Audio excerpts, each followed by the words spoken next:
Hello everyone. Teaching world के इस online platform पर आप सभी का बहुत बहुत स्वागत है।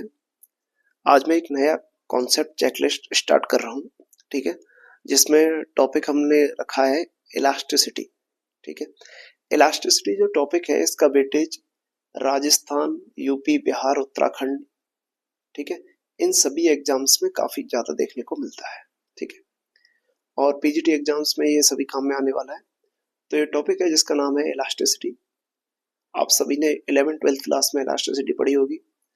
आपके राजस्थान आरपीएससी की जो नई वैकेंसी आई है, अगर उसमें आप सिलेबस में देखोगे तो आरपीएससी में दो जगह पर ये टॉपिक मेंशन किया हुआ है। ठीक है, एक तो ग्रेजुएशन लेवल पे मेंशन किया हुआ है, ठीक है, और एक आपका सीनियर सेकेंडरी लेवल पे मेंशन किया हुआ है।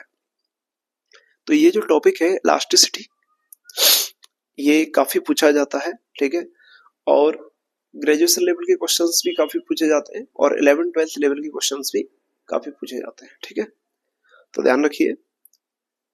और यूपी पीजीटी एग्जाम में तो भी इसका वेटेज काफी है, मतलब यूपी पीजीटी के लिए तो ये मस्ट टॉपिक है, मतलब पढ़ना ही चाहिए। ओके, और आरपीएससी 2020 में भी इससे रिलेटेड दो क्वेश्चन आए हैं। ठीक है, 2022 में भी इससे रिलेटेड क्वेश्चन है। ठीक है, मतलब आरपीएससी और यूपी पीजीटी जब भी एग्जाम लेते हैं तो ये क्वेश्चन तो पूछे जाएगा इससे रिलेटेड। ठीक है, तो देखिए भाई, इलास्टिसिटी जो टॉपिक है इसमें सबसे पहले इलास्टिसिटी का मतलब क्या है वो मैंने यहाँ पे लिखा हुआ है कि किसी वस्तु का वह गुण है जिसके कारण वह अपनी आकृति को पुनः प्राप्त कर लेती है या आकृति में परिवर्तन का विरूपण का विरोध करती है। आपने देखा होगा, अगर आप किसी भी ऑब्जेक्ट की आकृति में परिवर्तन करोगे तो आकृति में परिवर्तन करने के लिए आप उसके ऊपर क्या है, एक फोर्स लगाओगे। ठीक है, फोर्स का जो इफेक्ट होता है वो देखने में मिलता है चेंज ऑफ द शेप। ठीक है, तो अगर किसी भी वस्तु की आकृति परिवर्तन किया जाए तो उस पर बल लगाना पड़ेगा। तो जो बल लगाया जाता है ना, जो फोर्स लगाया जाता है, उसको डिफॉर्मिंग फोर्स कहते हैं या विरूपक बल कहते हैं। तो वो विरूपक बल का विरोध करने का जो गुण होता है ना ऑब्जेक्ट के अंदर, कि ऑब्जेक्ट जो होता है वो चाहता है कि ये विरूपक बल उसकी शेप को चेंज कर रहा है बट वो उसी शेप में रहना चाहता है, तो इस प्रॉपर्टी को ही इलास्टिसिटी कहते हैं। तो इलास्टिसिटी एक प्रॉपर्टी है ऑब्जेक्ट का जो उसकी शेप में चेंज होने का अपोज करता है। ठीक है, शेप में चेंज होने का अपोज करता है। ठीक है, दूसरी बात यह है कि अगर शेप में चेंज हो जाए तो इसी प्रॉपर्टी की वजह से ऑब्जेक्ट जो है वो वापस अपनी शेप में आ जाता है। अगर शेप में थोड़ा बहुत चेंज हुआ है तो ऑब्जेक्ट क्या करेगा, जैसे ही आप फोर्स को हटाओगे, फोर्स लगाया तो शेप चेंज हो जाएगी, और जैसे ही फोर्स हटाओगे तो शेप में वापस आ जाएगा। ठीक है, किस प्रॉपर्टी की वजह से, इलास्टिसिटी की वजह से। बात क्लियर है? तो ये इलास्टिसिटी का मतलब होता है। अब हम बताएं कि इलास्टिसिटी किसी भी ऑब्जेक्ट में ज्यादा भी हो सकती है, किसी ऑब्जेक्ट में कम भी हो सकती है। ठीक है, तो अलग अलग ऑब्जेक्ट में अलग अलग होती है। तो इलास्टिसिटी के बेसिस पे ऑब्जेक्ट को तीन पार्ट में डिवाइड कर सकते हैं। एक ऑब्जेक्ट वो होते हैं जो परफेक्टली इलास्टिक होते हैं, एक ऑब्जेक्ट जो होते हैं वो परफेक्टली इनइलास्टिक होते हैं, और एक ऑब्जेक्ट वो होते हैं जो पार्शियली इलास्टिक होते हैं। ओके, देखिए, जो ऑब्जेक्ट परफेक्टली इलास्टिक होते हैं, ठीक है, उनमें क्या होगा कि जैसे आप कोई भी ऑब्जेक्ट पे फोर्स लगा रहे हो तो फोर्स लगा के उसकी शेप चेंज हो गई, और जैसे ही वो वाला फोर्स आप हटाओगे ना, मतलब जो डिफॉर्मिंग फोर्स आपने जो लगाया जिसकी वजह से शेप चेंज हुई है, वो वाला फोर्स अगर आप हटाओगे तो हटाते ही ऑब्जेक्ट अपनी शेप को एज इट इज रीगेन कर लेगा। ठीक है, तो वो वाला ऑब्जेक्ट जो रहेगा उसको हम बोलेंगे परफेक्टली इलास्टिक। दुनिया में कोई भी ऑब्जेक्ट जो है वो आइडियल इलास्टिक नहीं है। ठीक है, परफेक्टली इलास्टिक नहीं है, लेकिन हम एग्जाम्पल लेते हैं कि इनमें इलास्टिसिटी जो होती है ना वो ठीक ठाक अच्छी ढंग की होती है, मतलब ये लगभग अपनी शेप को रीगेन कर लेते हैं। ठीक है, तो उनका एग्जाम्पल है जैसे कि क्वार्ट्ज हो गया, फॉस्फोरस ब्रॉन्ज हो गया। ठीक है, अब दूसरा ऑब्जेक्ट आता है जिसको कहते हैं परफेक्टली इनइलास्टिक। परफेक्टली इनइलास्टिक का क्या मतलब है, जो ऑब्जेक्ट अपनी शेप को रीगेन नहीं कर पाए। ठीक है, बिल्कुल भी रीगेन नहीं कर पाता है, मतलब परमानेंटली डिफॉर्म हो जाता है। जैसे कि गीली मिट्टी है, गीली मिट्टी को आप दबा दोगे, ठीक है, तो वो परमानेंटली डिफॉर्म हो जाएगी। ठीक है, जैसे गीला आटा हो गया, उसको भी आप दबा दो, ठीक है, तो परमानेंटली रिफॉर्म हो जाएगा।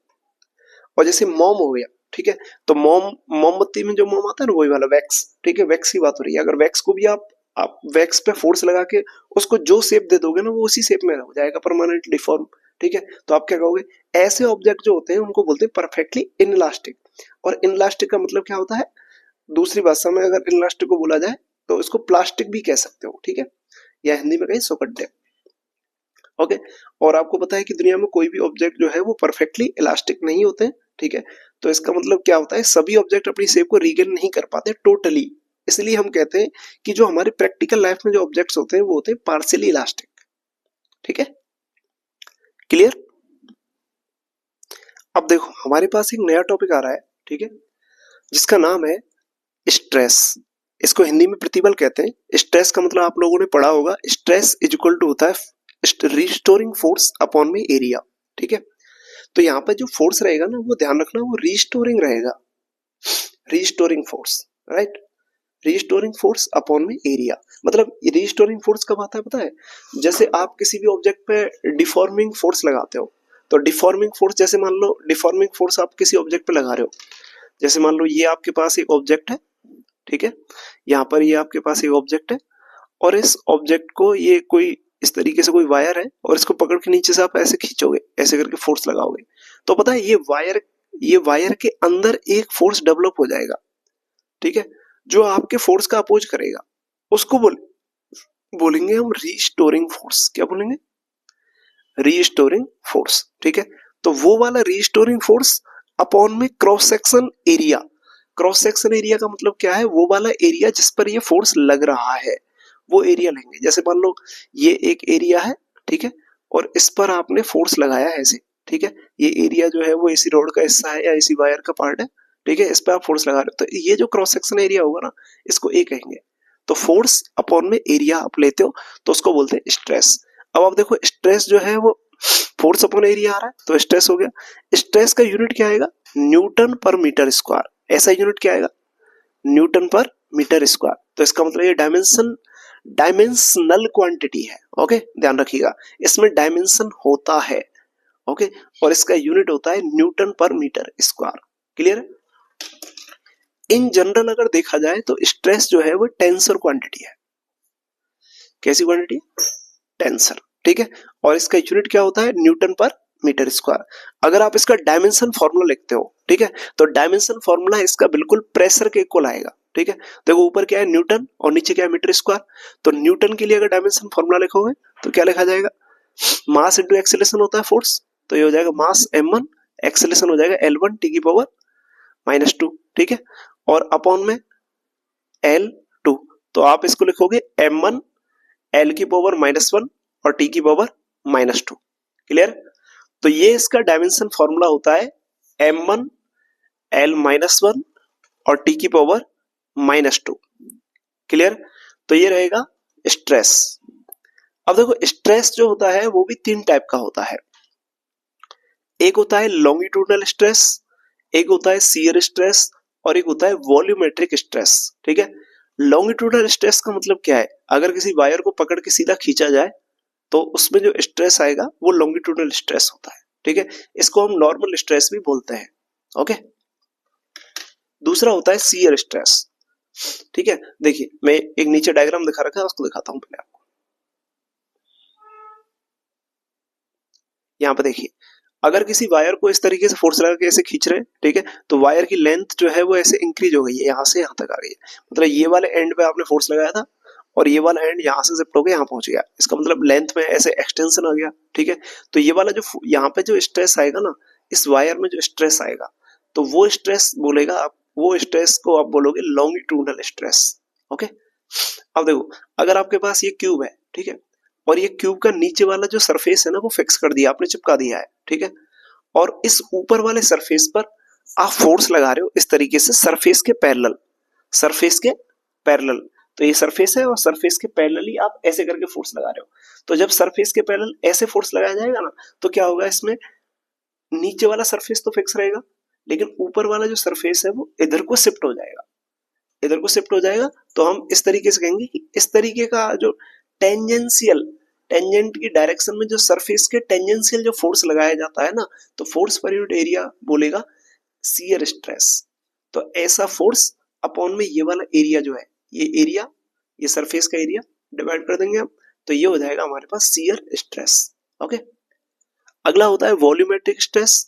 वॉल्यूमेट्रिक स्ट्रेस में क्या होगा, फोर्स जो होगा वो इस तरीके से वॉल्यूम को कम करने के लिए चारों ओर से लगाया जाएगा। देखो ऐसे ऐसे ऐसे ऐसे करके फोर्स लगाया जा रहा है, ठीक है। इसका भी डेफिनेशन वही रहेगा, फोर्स पर यूनिट एरिया, ठीक है। तो यहाँ पे सरफेस एरिया आ जाएगा, बट यहाँ पर क्या रहेगा, यहाँ पर वॉल्यूम चेंज हो रहा है, ठीक है। तो इसको हम बोलेंगे वॉल्यूमेट्रिक स्ट्रेस। अब देखिए इसमें कंप्रेशन है, ऐसे करके दबा रहे हो आप इसको, जब दबा रहे हो तो वॉल्यूम में कमी हो रहा है, ठीक है, वॉल्यूम डिक्रीजन। बात क्लियर है?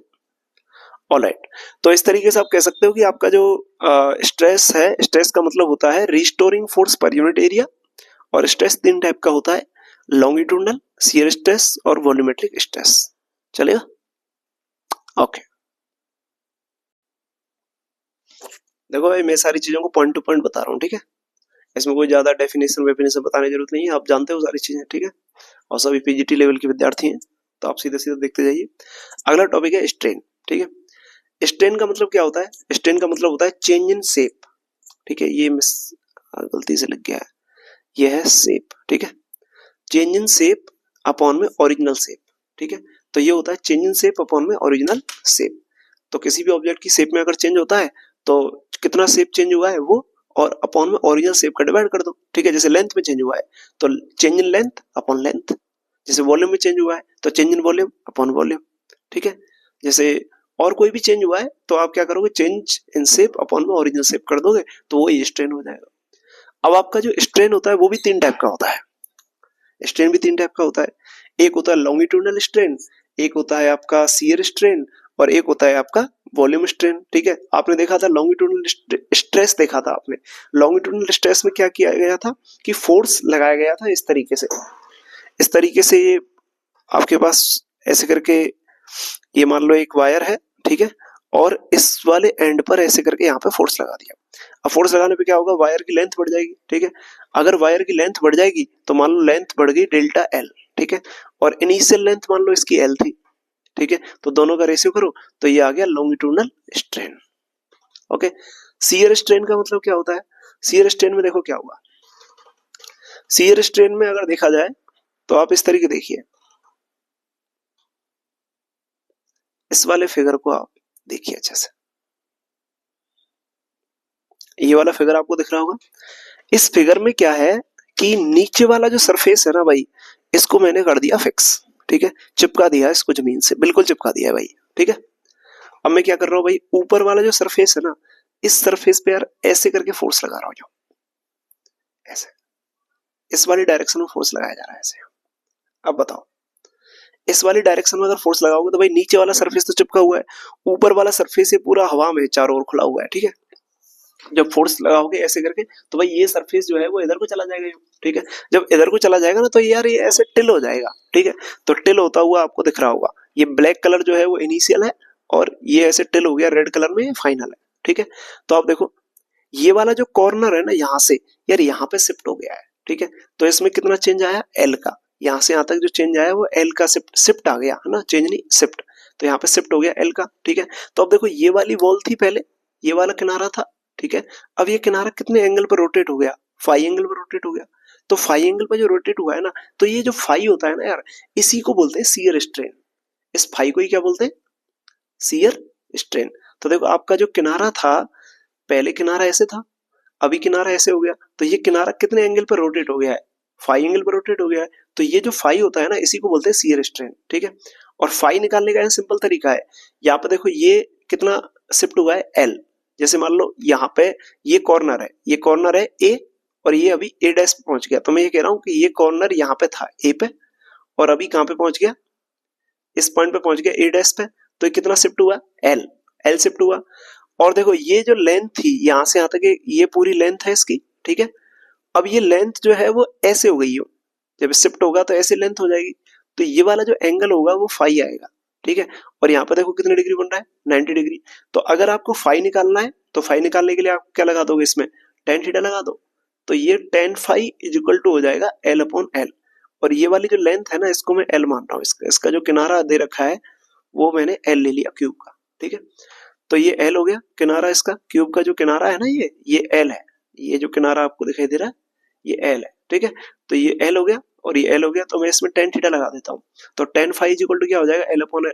अब आपको पता है कि यार अगर फाई बहुत छोटा है, phi is very less, you know that phi is very less, अगर फाई बहुत छोटा है, ठीक है, फाई अगर बहुत छोटा होता है, वेरी लेस, तो हम जानते हैं कि हमारा टेन फाई जो होता है वो लगभग फाई के इक्वल आ जाता है। टेन फाई को फाई लिखा जा सकता है और मेरे को फाई निकालना है, तो टेन फाई मैंने टेक्निक लगा दिया, टेन फाई इक्वल टू यार परपेंडिकुलर अपॉन बेस हो गया, ठीक है, और टेन फाई को फाई लिख देंगे, phi equal to L upon L. तो ये भाई साहब ये जो फाई आपको दिखाई दे रहा है ना, यही आपका शियर स्ट्रेन है, यही क्या है, शियर स्ट्रेन। तो ये जो एंगुलर शिफ्ट हुआ है ना, इसी को शियर स्ट्रेन कहेंगे। क्लियर? यस। अब देखो आगे आता है वॉल्यूमेट्रिक स्ट्रेन। वॉल्यूमेट्रिक स्ट्रेन में क्या है, वॉल्यूम स्ट्रेन में क्या रहेगा, आप देखो इसमें क्या सीन है भाई। पहले आपके पास ये जैसे बलून समझ लो, ये बलून था, ठीक है, इसका वॉल्यूम कितना था v, अभी आपने इसको चारों ओर से ऐसे करके दबा दिया, ठीक है, जब आप दबा दोगे तो इसका वॉल्यूम हो जाएगा मान लो v माइनस डेल्टा वी। तो वॉल्यूम में कितना चेंज आया, वॉल्यूम में कितनी कमी आई, डेल्टा वी की कमी आई, ठीक है, और इनिशियल वॉल्यूम कितना था, v था, तो दोनों का रेशियो ले लोगे तो ये क्या आ जाएगा, वॉल्यूम स्ट्रेन, ठीक है। तो देखो चेंज इन डायमेंशन अपॉन में इनिशियल डायमेंशन, ठीक है, change in dimension upon initial dimension या change in dimension upon original dimension, यही इन जनरल डेफिनेशन है स्ट्रेन की, ठीक है। अब आप गौर से देखो इसमें क्या आ रहा है, लेंथ अपॉन लेंथ आ रहा है यार, इसमें भी लेंथ अपॉन लेंथ आ रहा है, इसमें वॉल्यूम अपॉन वॉल्यूम आ रहा है। इसका मतलब क्या है, इसका कोई यूनिट होगा क्या, नहीं होगा, क्योंकि भाई ऊपर वॉल्यूम है नीचे भी वॉल्यूम है, तो वॉल्यूम से वॉल्यूम कट जाएगा। ऊपर लेंथ है नीचे भी लेंथ है, कट जाएगा, ऊपर लेंथ है नीचे भी लेंथ है, कट जाएगा, क्या कट जाएगा, यूनिट कट जाएगा भाई, ठीक है। इसका यूनिट क्या आएगा, देखो इसका यूनिट क्या आएगा, मीटर क्यूब, और इसका भी यूनिट क्या आएगा, मीटर क्यूब, तो मीटर क्यूब से मीटर क्यूब कट जाएगा। तो इसका मतलब यूनिट लेस क्वांटिटी है, कैसी क्वांटिटी है, यूनिट लेस। तो आप ऐसे बोल सकते हो strain is unit less quantity, strain is unit less quantity, और डायमेंशन लेस क्वांटिटी है, कैसी है, डायमेंशन लेस। तो अगर डायमेंशन वाला कोई क्वेश्चन बनता है तो आपके लिए चार ऑप्शन होंगे, और जिसमें पूछेगा कि स्ट्रेन कैसी क्वांटिटी है, तो आपका आंसर क्या रहेगा, डायमेंशन लेस है, और दूसरी बात कैसी है, यूनिट लेस है। क्लियर? तो इस तरीके से आप कह दोगे। देखो यूपीपीजीटी 2016 के पेपर में क्वेश्चन पूछा गया था, यूपीपीजीटी 2016 के पेपर में ये क्वेश्चन पूछा गया था कि भाई ये जो क्वांटिटी है स्ट्रेन वो कैसी क्वांटिटी है, तो आपका आंसर क्या रहेगा, डायमेंशन लेस क्वांटिटी है और यूनिट लेस क्वांटिटी है। तो डायमेंशन के ऊपर जो क्वेश्चन आया था उसमें स्ट्रेन के बारे में पूछा गया था कि स्ट्रेन कैसी क्वांटिटी है, मतलब विकृति जो कहते हैं हिंदी में ना, विकृति कैसी क्वांटिटी है, तो आप बता दो कि विकृति जो है वो डायमेंशन लेस क्वांटिटी है और यूनिट लेस क्वांटिटी है। बात क्लियर है? ठीक है, ऑलराइट, ओके। तो भाई ये स्ट्रेस हो गया और स्ट्रेन हो गया, ठीक है। स्ट्रेन में ध्यान रखना है यूनिट लेस है, डायमेंशन लेस है, कब बनेगी, जब वॉल्यूम में चेंज कर रहे हो तो वॉल्यूम का डिवाइड करो, लेंथ में चेंज कर रहे हो तो लेंथ का डिवाइड करो, शियर स्ट्रेन निकाल रहे हो तो एल अपॉन कैपिटल एल करो, ठीक है, तो वहां पे भी टेन थीटा निकालोगे, तो टेन थीटा भी कैसा क्वांटिटी है, डायमेंशन लेस है। जितने भी ट्रिग्नोमेट्रिक रेशियो होते हैं सब डायमेंशन लेस होते हैं ना, क्लियर है, ओके। तो ये भाई स्ट्रेस और स्ट्रेन के बारे में हो गया अपना डिस्कशन कंप्लीट, ठीक है।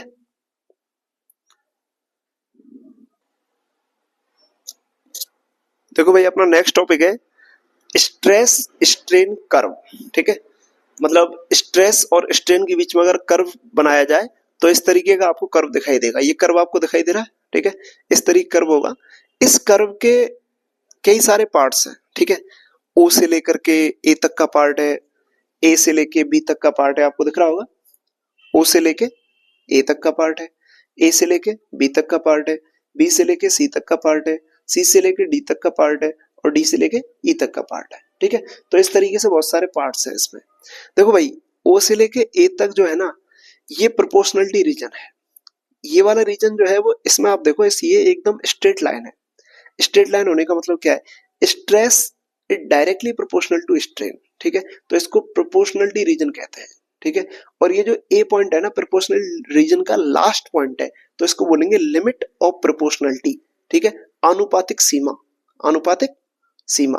तो ये आनुपातिक क्षेत्र है, ठीक है, या हम कह सकते हैं कि प्रत्यास्थ क्षेत्र है, ये पूरा प्रत्यास्थ है, ओ से लेके ए तक, ए से लेके बी तक भी प्रत्यास्थ है, ठीक है। तो ये प्रत्यास्थ क्षेत्र का आनुपातिक भाग है जिसमें स्ट्रेस और स्ट्रेन दोनों डायरेक्टली प्रोपोर्शनल है, ठीक है। स्ट्रेट लाइन कब आता है? ग्राफ, ठीक है, आपने पढ़ा होगा ना, आप तो मैथमेटिक्स के विद्यार्थी हो। y is equal to M X, तो y directly proportional to x कब आता है? y directly proportional to x आता है लीनियर कर्व, ठीक है। तो ये लीनियर कर्व है ना यहाँ पे, ओके। तो आप क्या कह सकते हो? Stress is directly proportional to strain, ठीक है। तो ये वाला कर्व मिल रहा है, ओ से लेके ए तक ये इलास्टिक रीजन है। अब यार ए से लेके बी तक भी इलास्टिक रीजन है, पर ये आनुपातिक क्षेत्र नहीं है। ये वाला ए से लेके बी तक जो है ना, वो प्रोपोर्शनलिटी रीजन नहीं है, क्योंकि इसमें प्रोपोर्शनलिटी डिस्टर्ब हो जाती है, ठीक है। और बी से लेके सी तक का जो है, बी से लेके सी तक का जो रीजन है वो उसमें भी प्रोपोर्शनलिटी डिस्टर्ब है। सी से लेके डी तक में तो गई काम से, ठीक है। और डी जो पॉइंट होता है इसको बोलते हैं अल्टीमेट ब्रेकिंग स्ट्रेस पॉइंट, ठीक है, अल्टीमेट ब्रेकिंग स्ट्रेस पॉइंट, ठीक है। और ये जो ई होता है ना, इसको बोलते हैं फ्रैक्चर पॉइंट, ठीक है। तो ये फ्रैक्चर पॉइंट है, इस पे जाके करके ऑब्जेक्ट टूट ही जाता है बिल्कुल, ठीक है। तो इसमें क्या रहेगा देखो, ओ से लेके बी तक तो, ओ से लेके बी तक तो ऐसा रहेगा कि अगर मान लो आप किसी ऑब्जेक्ट को खींच दोगे, ठीक है, तो वो वापस अपनी शेप में आ जाएगा, ठीक है। ओ से लेके ए तक, ओ से लेके ए तक भी और बी तक भी, ठीक है। मतलब बी तक, वो बी तक ऐसी हद है बी कि जहां तक वो अपनी वापस शेप रीगेन कर लेगा। लेकिन यार बी के बाद ना ये रीगेन नहीं कर पाएगा। तो बी पॉइंट ऐसा पॉइंट है जहां से प्लास्टिक नेचर स्टार्ट हो जाएगी, और बी से लेके सी तक प्लास्टिक नेचर रहेगी। बी से लेके सी तक का फंडा थोड़ा ऐसा है कि जैसे इसमें स्ट्रेस को थोड़ा कम भी कर लोगे ना, तब भी स्ट्रेन आ जाएगा, ठीक है, तब भी स्ट्रेन आएगा, एक बात तो। और दूसरी बात यह है कि अगर आप स्ट्रेस को हटा भी दोगे तब वापस रीगेन नहीं कर पाएगा, वापस रीगेन नहीं कर पाएगा। स्ट्रेस को हटा भी दोगे तब भी वापस रीगेन नहीं कर पाएगा, ठीक है, बी से लेके सी तक के रीजन में। लेकिन ओ से लेके बी तक के में वापस रीगेन कर जाएगा, वापस रीगेन कर जाएगा, ठीक है। और ओ से लेके ए तक तो बिल्कुल डायरेक्टली प्रोपोर्शनल रहेगा, शार्प, बिल्कुल पूरा पूरा रीगेन करेगा, परफेक्ट, एकदम परफेक्ट, ठीक है, क्लियर है। अब देखो सी से लेके डी तक का जो रीजन होगा, इस वाले रीजन में क्या होगा, स्ट्रेस में थोड़ा सा चेंज करो लेकिन स्ट्रेन में काफी चेंज आएगा। स्ट्रेस में थोड़ा सा चेंज करो लेकिन स्ट्रेन में काफी चेंज देखने को मिलेगा। तो ये सी से लेके डी तक का रीजन है। और डी पॉइंट ऐसा पॉइंट है जिस पर अल्टीमेट डी पॉइंट पर पहुंचने के बाद टूटेगा ही टूटेगा। उसके बाद में तो ऐसी हालत हो जाएगी कि उसमें से तार सा निकलने लग जाएगा, लिक्विड सी फॉर्म में आ जाएगा और फिर वो टूटेगा ही, ठीक है। और डी पॉइंट के बाद में अल्टीमेट ब्रेकिंग होना स्टार्ट हो जाएगा और फिर ई पॉइंट पे आकर के तो बिल्कुल ही टूट जाएगा और अपने आप ही टूटने लग जाएगा फाइनली, ठीक है। तो इस तरीके का ये कर्व होता है। तो इस कर्व के बहुत सारे पार्ट्स हैं, तो इन सभी पार्ट्स के बारे में थोड़ा थोड़ा आपको आइडिया होना चाहिए कि भाई ए को क्या बोलते हैं, ए पॉइंट को बोलते हैं, ए पॉइंट जो होता है ना इसको बोलते हैं लिमिट ऑफ प्रोपोर्शनलिटी रीजन, ठीक है, आनुपातिक सीमा। बी पॉइंट को क्या बोलते हैं, लिमिट ऑफ इलास्टिसिटी, ठीक है, या इसको यील्ड पॉइंट बोलते हैं। बी पॉइंट से पहले पहले रीगेन हो सकता है, बी पॉइंट के बाद रीगेन नहीं हो सकता, ठीक है। तो बी पॉइंट के बाद में रीगेन होने का चांस खत्म हो जाएगा, ठीक है। बी के बाद शेप रीगेन नहीं होगा, शेप परफेक्टली रीगेन नहीं होगा, रीगेन नहीं होगा, ठीक है। बी के बाद, बी से पहले रीगेन हो जाएगा, शेप में आ जाएगा, ठीक है। तो बी को बोलते हैं यील्ड पॉइंट, ठीक है। और बी से लेके सी तक का जो रीजन है, बी से लेके सी तक का जो रीजन है, तो बी से लेके सी तक का जो रीजन है इसमें क्या रहेगा, इसमें प्लास्टिक नेचर आ जाएगी। कैसे नेचर आ जाएगी, प्लास्टिक, मतलब अपनी शेप को परफेक्टली रीगेन नहीं कर पाएगा।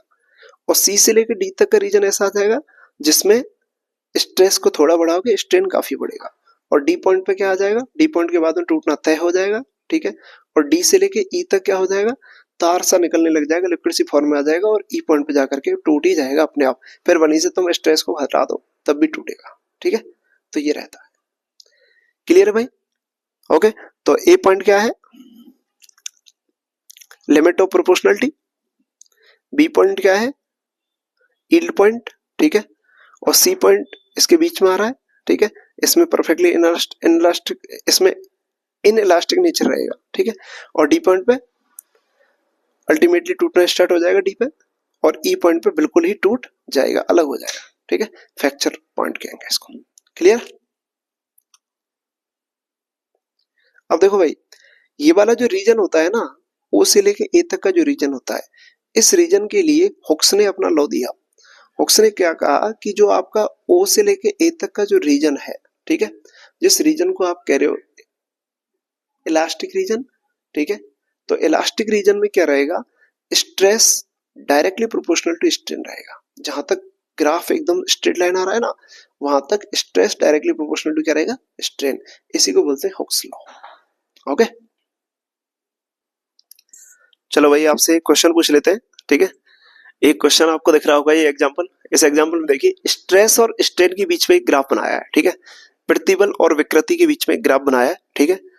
और एक ग्राफ ए के लिए है और एक ग्राफ बी के लिए, दो वस्तुओं के लिए ग्राफ है, अलग अलग वस्तुओं के लिए। तो सवाल पूछा गया है कि which one is more elastic, कौन सी वस्तु ज्यादा इलास्टिक होगी। तो देखो, इलास्टिक कौन सी ज्यादा होगी, तो आपको बेसिक डेफिनेशन पे जाना पड़ेगा, ठीक है। बेसिक डेफिनेशन क्या बताई थी, बताइए। बेसिक डेफिनेशन क्या बताई थी? बेसिक डेफिनेशन बताई थी कि किसी भी ऑब्जेक्ट का अपनी शेप को रीगेन करने की जो प्रॉपर्टी होती है, ठीक है, या जो विरूपक बल लगता है, जो उसकी शेप में चेंज करता है, उसका अपोज करने की जो प्रॉपर्टी होती है, उसी को क्या कहेंगे, इलास्टिसिटी कहेंगे, ठीक है। तो इसका मतलब क्या है, इसका मतलब यह है कि आपको चेक करना है कि कौन सा मोर इलास्टिक है। तो मोर इलास्टिक चेक करने के लिए आपको क्या देखना पड़ेगा, मोर इलास्टिक चेक करने के लिए आपको देखना पड़ेगा कि कौन ज्यादा अपोज कर रहा है, कौन ज्यादा अपोज कर रहा है। मतलब आप उसकी शेप चेंज करना चाहते हो और वो शेप चेंज होने नहीं दे रहा, शेप चेंज होने नहीं दे रहा, ज्यादा अपोज कर रहा है, ठीक है। तो इन दोनों में से जो ज्यादा अपोज करेगा ना, वही ज्यादा इलास्टिक होगा। जो ज्यादा अपोज करेगा वो ज्यादा इलास्टिक, और जो कम अपोज करेगा वो कम इलास्टिक, ठीक है। तो आप देखिए, आप ऐसा करो, यहाँ पे एक पॉइंट ले लो स्ट्रेस का, और एक स्ट्रेस के पॉइंट पे स्ट्रेन चेक करो। देखो, आपने इतना स्ट्रेस लगाया, ठीक है, ये पर्टिकुलर पॉइंट का स्ट्रेस आपने लगाया, और इतने स्ट्रेस पर ए ने स्ट्रेन इतना दिखाया, ए का स्ट्रेन इतना आया, ठीक है, और बी का स्ट्रेन इतना आया। मतलब स्ट्रेन क्या है, चेंज होना, शेप में चेंज होना, ठीक है। तो शेप में चेंज किसकी में ज्यादा आया, किसकी, जैसे मान लो ये स्ट्रेट वायर है, तो किसकी लेंथ ज्यादा बढ़ी, बी की ज्यादा बढ़ी, और किसकी कम बढ़ी, ए की कम बढ़ी। तो इसका मतलब सेम फोर्स पर, सेम स्ट्रेस लगाने पर, सेम स्ट्रेस लगाने पर ए ने ए ने अपोज ज्यादा किया और बी ने अपोज कम किया, इसलिए बी की लेंथ ज्यादा बढ़ गई और ए की लेंथ कम बढ़वाई। तो बताओ किसने अपोज ज्यादा किया, ए ने अपोज ज्यादा किया। ए ने अपनी लेंथ में चेंज होने नहीं दिया, ए की स्ट्रेन कम हो गई, कम रह गई, बजाय बी की स्ट्रेन के, सेम फोर्स के लिए या सेम स्ट्रेस के लिए। तो इसका मतलब क्या हुआ, इसका मतलब ये हुआ कि जिसका सेम स्ट्रेस के लिए जिसका स्ट्रेन ज्यादा आ रहा है वो कम इलास्टिक है, और जिसका स्ट्रेन कम आ रहा है वो ज्यादा इलास्टिक है। तो आप क्या बोलोगे, ए इज मोर इलास्टिक। शब्दों पर ध्यान देना भाई, A is more elastic than B. तो ए से ज्यादा elastic, A is more elastic, sorry, B से ज्यादा इलास्टिक है ए, बी से ज्यादा क्या है, ए है। समझ में आ गया क्यों हुआ है, क्योंकि स्ट्रेस की एक पर्टिकुलर वैल्यू पर स्ट्रेन जिसका ज्यादा है वो कम इलास्टिक होगा, ठीक है। ऐसे मैं यहाँ पर लिख देता हूं, स्ट्रेस की एक पर्टिकुलर, स्ट्रेस की एक पर्टिकुलर वैल्यू पर जिसका स्ट्रेन ज्यादा है वह कम इलास्टिक होगा। स्ट्रेन ज्यादा है तो अपोज कम कर रहा है, मतलब सीधा सीधा है, कम इलास्टिक होगा, ठीक है। तो जिसका स्ट्रेन ज्यादा हो रहा है एक पर्टिकुलर स्ट्रेस पर, दो का कंपैरिजन कर रहे हैं, तो जिसका स्ट्रेन ज्यादा है वह कम इलास्टिक होगा, ठीक है। तो बताओ स्ट्रेन किसका ज्यादा है, बी का, तो बी का स्ट्रेन ज्यादा है और ए का स्ट्रेन कम है, तो इसका मतलब बी कम इलास्टिक होगा और ए ज्यादा इलास्टिक होगा, उल्टा है, ठीक है। तो जिसका स्ट्रेन ज्यादा वो कम इलास्टिक, और जिसका स्ट्रेन कम वो ज्यादा इलास्टिक। तो ए का स्ट्रेन कम है तो ए ज्यादा इलास्टिक है और बी का स्ट्रेन ज्यादा है तो बी कम इलास्टिक है। क्लियर है? ओके। अब हुक्स लॉ देखिए। हुक्स लॉ का जो फॉर्मूला है इलास्टिक रीजन में लगता है। हुक्स लॉ किस में लगता है? In elastic region. ठीक है, ध्यान रखना, इन इलास्टिक रीजन, या फिर हम कह सकते हैं up to proportionality limit. Up to proportionality limit ये लगेगा। ठीक है, तो प्रोपोर्शनलिटी लिमिट क्या बताई थी मैंने इस तरीके बताया था ना कि यहाँ पे ये स्ट्रेस और स्ट्रेन का कर्व है, तो ओ से लेके ए तक ग्राफ एकदम स्ट्रेट लाइन आ रहा है, तो इसी में ये लगेगा हुक्स लॉ। तो हुक्स लॉ क्या कहता है? Stress directly proportional to strain. Directly proportional हटाओगे तो कांस्टेंट आएगा, और भाई इस कांस्टेंट को ही बोलते हैं modulus of elasticity. Modulus of elasticity.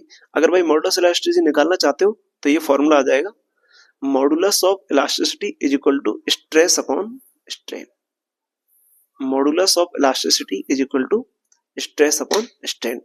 प्रत्यास्थता गुणांक बराबर होता है प्रतिबल बटे विकृति। प्रत्यास्थता गुणांक बराबर क्या होता है? प्रतिबल बटे विकृति। अगर आपसे मॉडुलस ऑफ इलास्टिसिटी का कोई डायमेंशन पूछता है, ठीक है, तो आपका डायमेंशन आप क्या बताओगे? पता है क्या बताना है? देखो, इस फॉर्मूले में ये नीचे वाली क्वांटिटी भाई डायमेंशन लेस है, बताया ना यार थोड़ी देर पहले। स्ट्रेन कैसी क्वांटिटी है? डायमेंशन लेस, विमाहीन राशि है, विमाहीन है, तो ये डायमेंशन लेस है।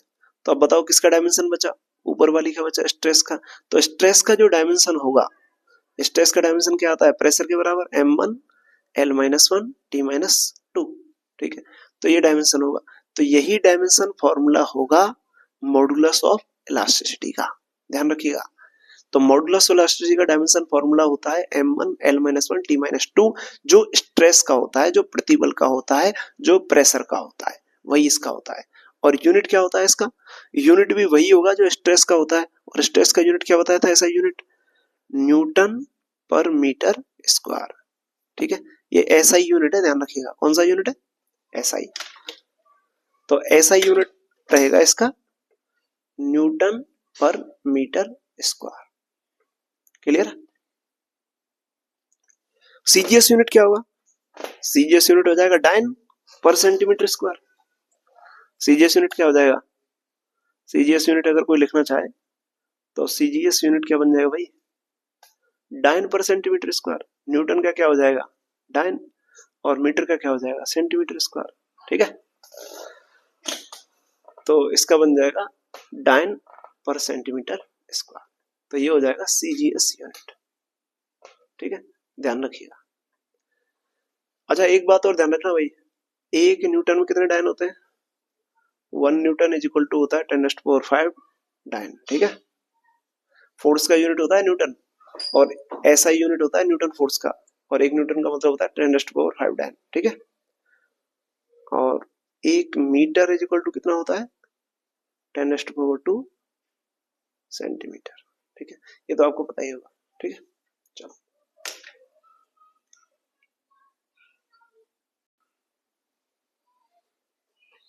देखो भाई, यहां से आगे बात आता है कि आपके जो मॉडुलस ऑफ इलास्टिसिटी है, ठीक है, प्रत्यास्थता गुणांक भाई 3 प्रकार के होते हैं।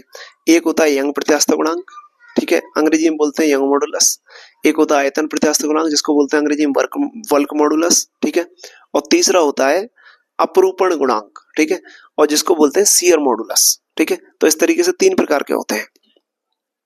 ठीक है, यंग मॉडुलस का फॉर्मूला होता है longitudinal stress upon longitudinal strain. ठीक है, अब देखो लॉन्गिट्यूडनल स्ट्रेस क्या हो गया? फोर्स अपॉन एरिया, और स्ट्रेन क्या हो गया? Delta L upon L. ठीक है, इसको ऐसे भी लिख सकते हैं। ठीक है, इसके ऊपर भाई देखो, इसके ऊपर ना एफ का वैल्यू दे देगा, एल का वैल्यू दे देगा, ए का वैल्यू दे देगा, डेल्टा एल दे देगा, वाई निकालो। ठीक है, वाई देगा, एफ देगा, ए देगा, एल देगा, डेल्टा एल निकालो। ठीक है, तो इस तरीके से 2 क्वेश्चन बनते हैं, एक तो वाई निकालने के लिए, एक डेल्टा एल निकालने के लिए। वाई और डेल्टा एल दे देगा तो एफ निकालने के लिए। तो 3 प्रकार के क्वेश्चन पूछे गए। ठीक है, और 3 प्रकार के क्वेश्चन यूपी पीजीटी के एग्जाम में आए। सोचिए इतने बड़े एग्जाम में ऐसे छोटे क्वेश्चन आए इसके ऊपर। ठीक है, और सिंपल क्वेश्चन, एल दिया हुआ है, ए दिया हुआ है, डेल्टा एल दिया हुआ है, एफ दिया हुआ है, वाई निकालो।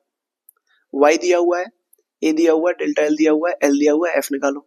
ठीक है, मतलब इनमें से सभी क्वांटिटी दे दी एक को छोड़ के, और वो पूछ लिया ऐसे क्वेश्चन देखो 2005 में आया है, 2002 में आया है, 2011 में आया है, ठीक है। अभी जब मैं क्वेश्चन कराऊंगा ना तो आपको बताऊंगा कि यूपी पीजीटी के इन पेपरों में इस फॉर्मूले के बेस पे क्वेश्चन आए, ठीक है। तो ये फॉर्मूला यंग मॉडुलस का याद रखना है, ठीक है।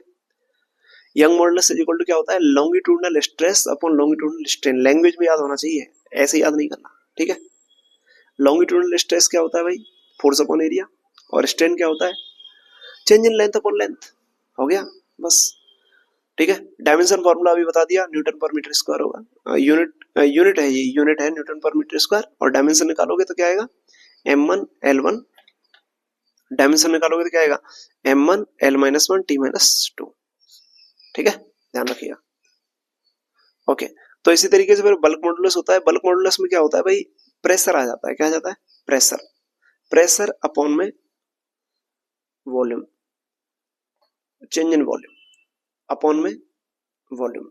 तो ये हो जाएगा प्रेशर अपॉन में volume strain, pressure upon volume strain, pressure upon volume strain, pressure upon volume strain. ध्यान रखिएगा, v को नीचे से ऊपर ले जाओ तो pv अपॉन डेल्टा v, इसको लिख सकते हैं। इसके ऊपर भी क्वेश्चन ना यूपी के जीआईसी एग्जाम में आया था, ठीक है, 2015 में। ग्रेजुएट इंटर कॉलेज का जो एग्जाम होता है ना, उसमें। ओके, अब देखिए नेक्स्ट है शियर मॉडुलस। शियर मॉडुलस क्या होता है, shear stress upon shear strain. थोड़ी देर पहले पढ़ा है। शियर स्ट्रेस क्या होता है, फोर्स अपॉन एरिया। टेंजेंशियल जो फोर्स लगता है वही तो होता है, वो अपॉन में वो एरिया ले लो जिस पे लग रहा है, अपॉन में फाई कर लो। फाई क्या है, फाई शियर स्ट्रेन है। फाई को कैसे निकालते हैं, टेन फाई से, याद आ रहा है ना। टेन फाई इक्वल टू क्या होता है, स्मॉल एल अपॉन एल। ये क्वेश्चन भी यूपी पीजीटी 2021 में आया है, इसके ऊपर, इसी फॉर्मूले के ऊपर क्वेश्चन आया है। क्वेश्चन कैसा आया है वो मैं लास्ट में डिस्कस करूंगा, ठीक है, नेक्स्ट वीडियो में। ये वीडियो खत्म हो जाएगी उसके बाद, ठीक है, ध्यान रखिएगा। अब एक पॉइंट मैं आपको बता देता हूं, इंपॉर्टेंट पॉइंट। ये क्लियर है, नोट्स की टेंशन नहीं ले, मैं नोट्स टेलीग्राम चैनल पर डाल दूंगा, ठीक है, तो वहां से आप ले सकते हो, और टेलीग्राम की लिंक वीडियो के नीचे मिल जाएगी आपको। Y eta R defined for solids, Young modulus और शियर मॉडुलस ये सॉलिड्स के लिए डिफाइंड होता है, और बल्क मॉडुलस तीनों के लिए डिफाइंड होता है, सॉलिड, लिक्विड और गैस, ठीक है, ये तीनों के लिए होता है, और ये केवल सॉलिड्स के लिए होता है, ठीक है। चलिए देखो भाई, नेक्स्ट टॉपिक है पॉइसन रेशियो। पॉइसन रेशियो कैसे निकालते हैं, पॉइसन रेशियो क्या है, सबसे पहली बात तो ये देखो, अगर प्रैक्टिकली देखा जाए, रियल लाइफ में देखा जाए, तो अगर आपके पास कोई इस तरीके से वायर है, सोचो यहाँ पे छत है, ठीक है, यहाँ पे मैंने कोई वायर लगा दिया, दिख तो रहा है ना, ठीक है, यहाँ पे कोई वायर लगा दिया, इस वायर की लेंथ है L, और इसका जो डायमीटर है वो मैंने ले लिया D, ठीक है। अब बताओ, इस वायर को जब आप खींच दोगे ऐसे नीचे की तरफ, फोर्स लगा के इसको खींच दोगे, तो जब नीचे की तरफ फोर्स लगा के ऐसे खींच दोगे तो ये वायर कुछ इस तरीके से हो जाएगा, देखा होगा आपने प्रैक्टिकली, वायर पतला हो जाता है। तो अभी इसका डायमीटर जो है वो इतना बचा, D', और इसकी लेंथ जो है वो बढ़ गई है। लेंथ कितनी हो गई है, समथिंग बढ़ गई है, L प्लस डेल्टा L, ठीक है। तो बताए, ये जो साइड में जो चेंज हुआ है ना, ये वाला जो चेंज हुआ है, इसको बोलते हैं हम लेटरल स्ट्रेन। क्या बोलते हैं, लेटरल स्ट्रेन। कितना चेंज हुआ है, पहले डायमीटर कितना था बेटा D, अभी डायमीटर हो गया D', तो चेंज कितना आया, D minus D', D minus D'। तो मान लो यहां पर जो चेंज हुआ है वो डेल्टा D हो गया, डेल्टा D हो गया डायमीटर में चेंज, और लेंथ में कितना चेंज हुआ है, डेल्टा L हुआ। तो इसको बोलेंगे हम लेटरल स्ट्रेन, और इसको बोलेंगे लॉन्गिट्यूडनल स्ट्रेन, ठीक है। तो लेंथ में जो चेंज होता है ना, लेंथ के अलोंग जो चेंज होगा उसको बोलेंगे लॉन्गिट्यूडनल स्ट्रेन, ठीक है, अनुदैर्ध्य विकृति। और इसको बोलेंगे हम लेटरल चेंज या लेटरल स्ट्रेन, और इसको बोला जाएगा पार्श्व विकृति। और बेटा इन दोनों का जब आप रेशियो लेते हो ना, उसी रेशियो को बोलते हैं पाइसन रेशियो। क्या बोलते हैं, पाइसन रेशियो। तो बताइए पाइसन रेशियो कैसे डिफाइन होता है, लेटरल स्ट्रेन बटे में लॉन्गिट्यूडनल स्ट्रेन, मतलब व्यास में आने वाली विकृति बटे में लंबाई में आने वाली विकृति, ठीक है, मोटाई में आने वाली विकृति बटे में लंबाई में आने वाली विकृति। लेटरल स्ट्रेन से क्या होता है, मोटाई कम हो जाती है, मोटाई क्या हो जाती है, कम। जब आप खींचते हो किसी वायर को तो मोटाई क्या हो जाएगी, कम हो जाएगी, तो उसको बोलेंगे मोटाई में विकृति। और ये किस में हो जाएगी, लंबाई में विकृति। तो इसका शुद्ध में क्या बोलते हैं, इसको पार्श्व विकृति, और इसको बोलते हैं अनुदैर्ध्य विकृति, ठीक है। तो लंबाई में विकृति और ये कौन सी होती है, मोटाई में विकृति, ठीक है। तो इसको बोलेंगे लेटरल शिफ्ट और लेटरल स्ट्रेन, और इसको बोलेंगे लॉन्गिट्यूडनल स्ट्रेन। इन दोनों का जो रेशियो होगा वही होगा आपका पॉइसन रेशियो। क्या होगा, पॉइसन रेशियो। अब गौर से देखो भाई, ये ऊपर भी स्ट्रेन है और नीचे भी स्ट्रेन है, तो स्ट्रेन खुद डायमेंशन लेस है और ये भी डायमेंशन लेस है, तो इसका मतलब ये भी कैसी क्वांटिटी है, डायमेंशन लेस, ठीक है। तो ध्यान रखना, पॉइसन रेशियो कैसी क्वांटिटी है, डायमेंशन लेस, डायमेंशन लेस है। अच्छा, ये किस किस का रेशियो है, ये विकृतियों का रेशियो है।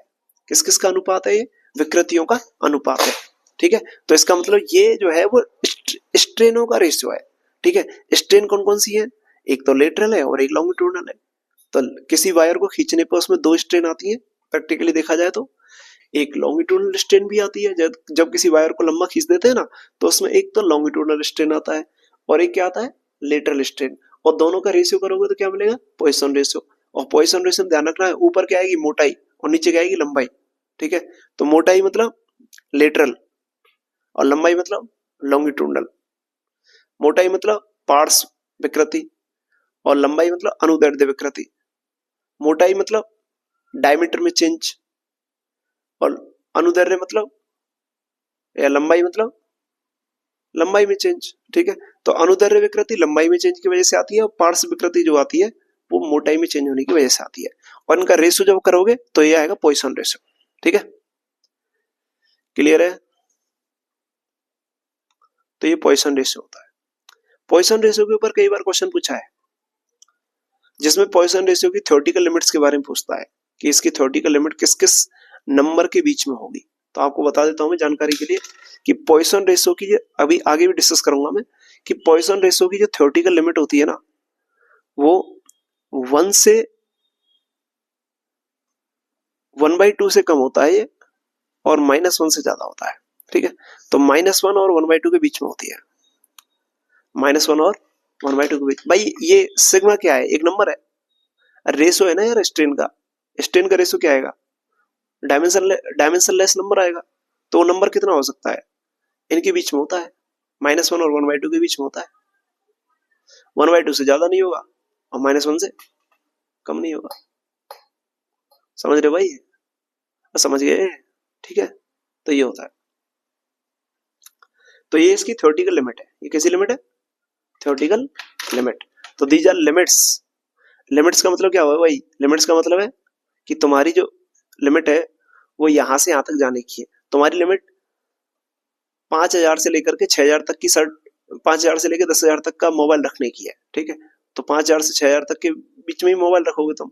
ऐसे सिग्मा की लिमिट है कि इसकी वैल्यू -1 और 1/2 के बीच में ही हो सकती है, ठीक है भाई, ठीक है ना, ओके। अब देखो यार, इससे आगे आता है एक बहुत इंपॉर्टेंट रिलेशन, जिससे यूपीपीजीटी, आरपीएससी, ठीक है, इनमें तो क्वेश्चन भर भर के पूछे, ठीक है। और ये रिलेशन है ये जो आपने मॉडुलस ऑफ इलास्टिसिटी निकाले ना, इन तीनों में क्या संबंध होता है, इन तीनों में क्या रिलेशन होता है, तो ये आपको ना यार ऐसे याद रखना है, ठीक है। देखो इन तीनों में रिलेशन में आपको दिखा देता हूं। अब मैं यार टॉपिक पे आ रहा हूं नहीं पे, ठीक है।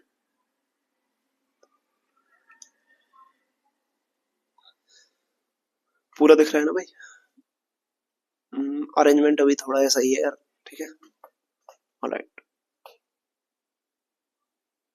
देखो भाई, नेक्स्ट टॉपिक है relation between Y eta sigma K. Y को क्या बोलते हैं, यंग मॉडुलस। पहले वाले क्या बोलते हैं, यंग मॉडुलस। इसको क्या बोलते हैं, शियर मॉडुलस। इसको क्या बोलते हैं, पॉइसन रेशियो।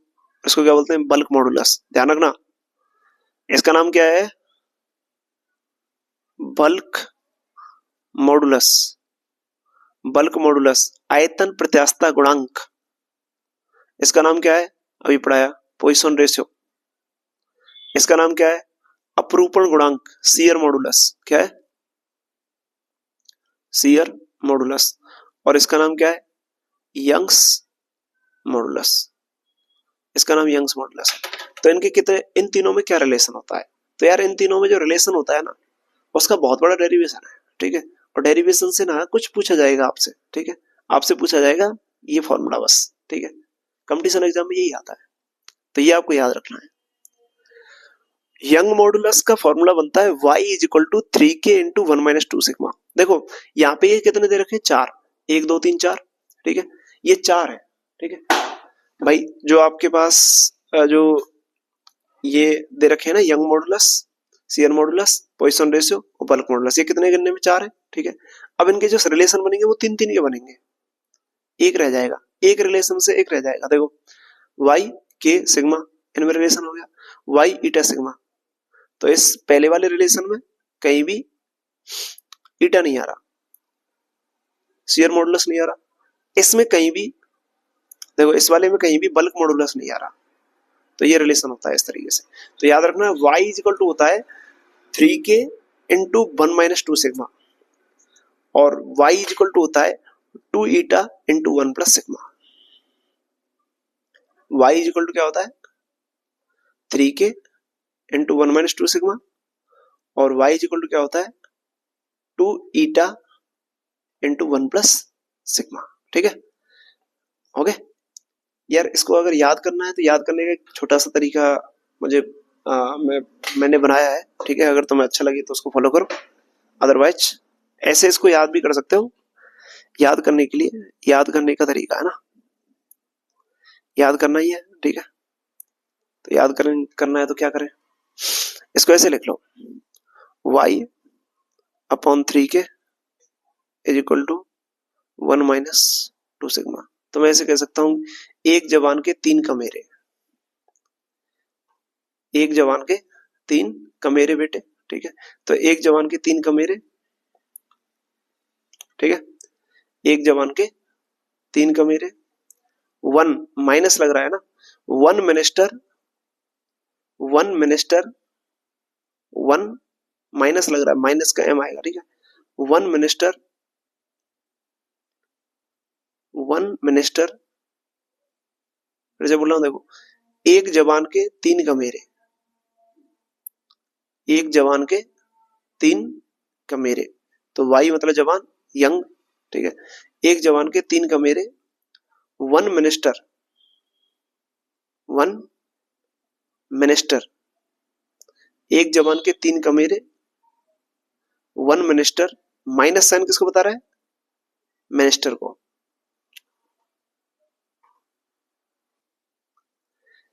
ठीक है भाई।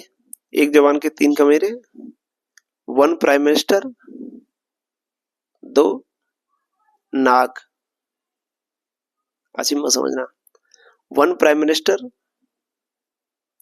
सॉरी 1 मिनिस्टर 2 नाग, ठीक है।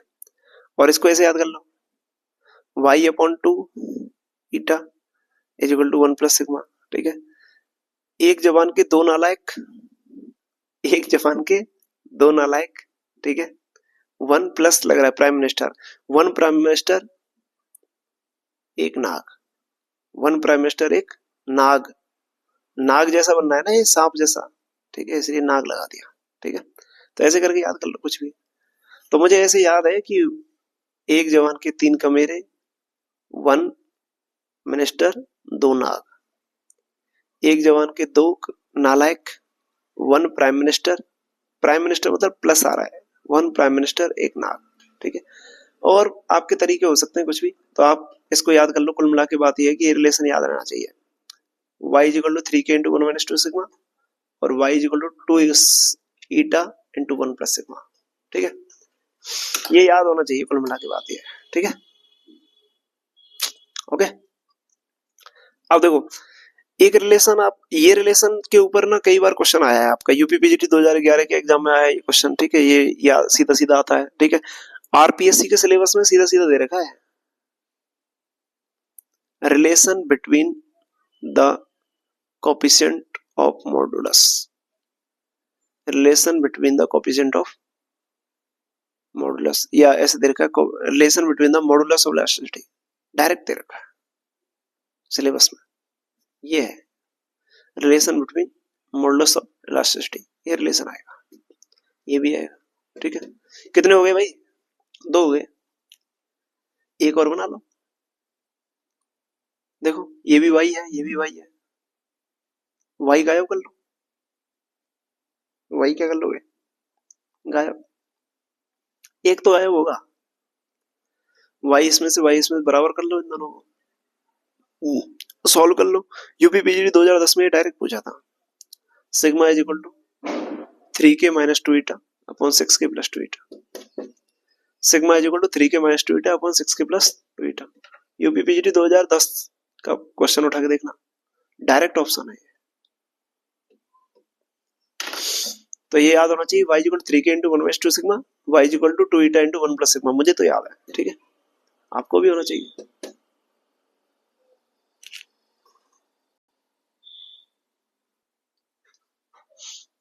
देखो भाई,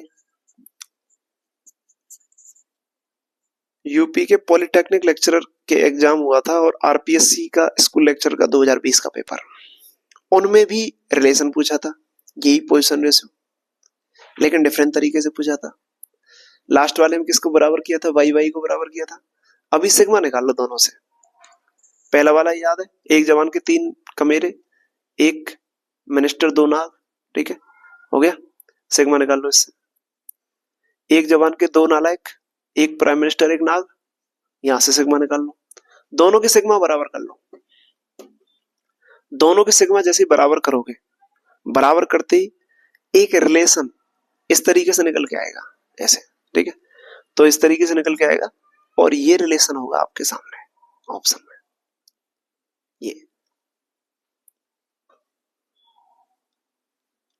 ये रिलेशन है। ये रिलेशन भी पूछ लिया था डायरेक्ट एग्जाम में, आरपीएससी 2020 और UP polytechnic lecturer 2021, latest question है। देखो याद करने का तरीका, नौजवान 3 नालायक एक कमेरा, नौजवान 3 नालायक एक कमेरा, नौजवान 3 नालायक एक कमेरा, नौजवान 3 नालायक एक कमेरा, नौजवान 3 नालायक एक कमेरा, नौजवान 3 नालायक एक कमेरा, नौजवान 3 नालायक एक कमेरा। फिर से बोल रहा हूं, नौजवान 3 नालायक एक कमेरा, हो गया। नौजवान 3 नालायक एक कमेरा, गिनती मत करना, अब 9 इधर बैठा दिए, इधर को तुमने 4 ही बैठाए। 3 नालायक एक कमेरा, 4 ही बैठे, 5 कहां गए? मर गए, ये आ गया। ठीक है भाई, याद रहेगा, ये रिलेशन इंपॉर्टेंट है। तो कितने रिलेशन लिखने हैं? 3 रिलेशन तो याद ही कर लो।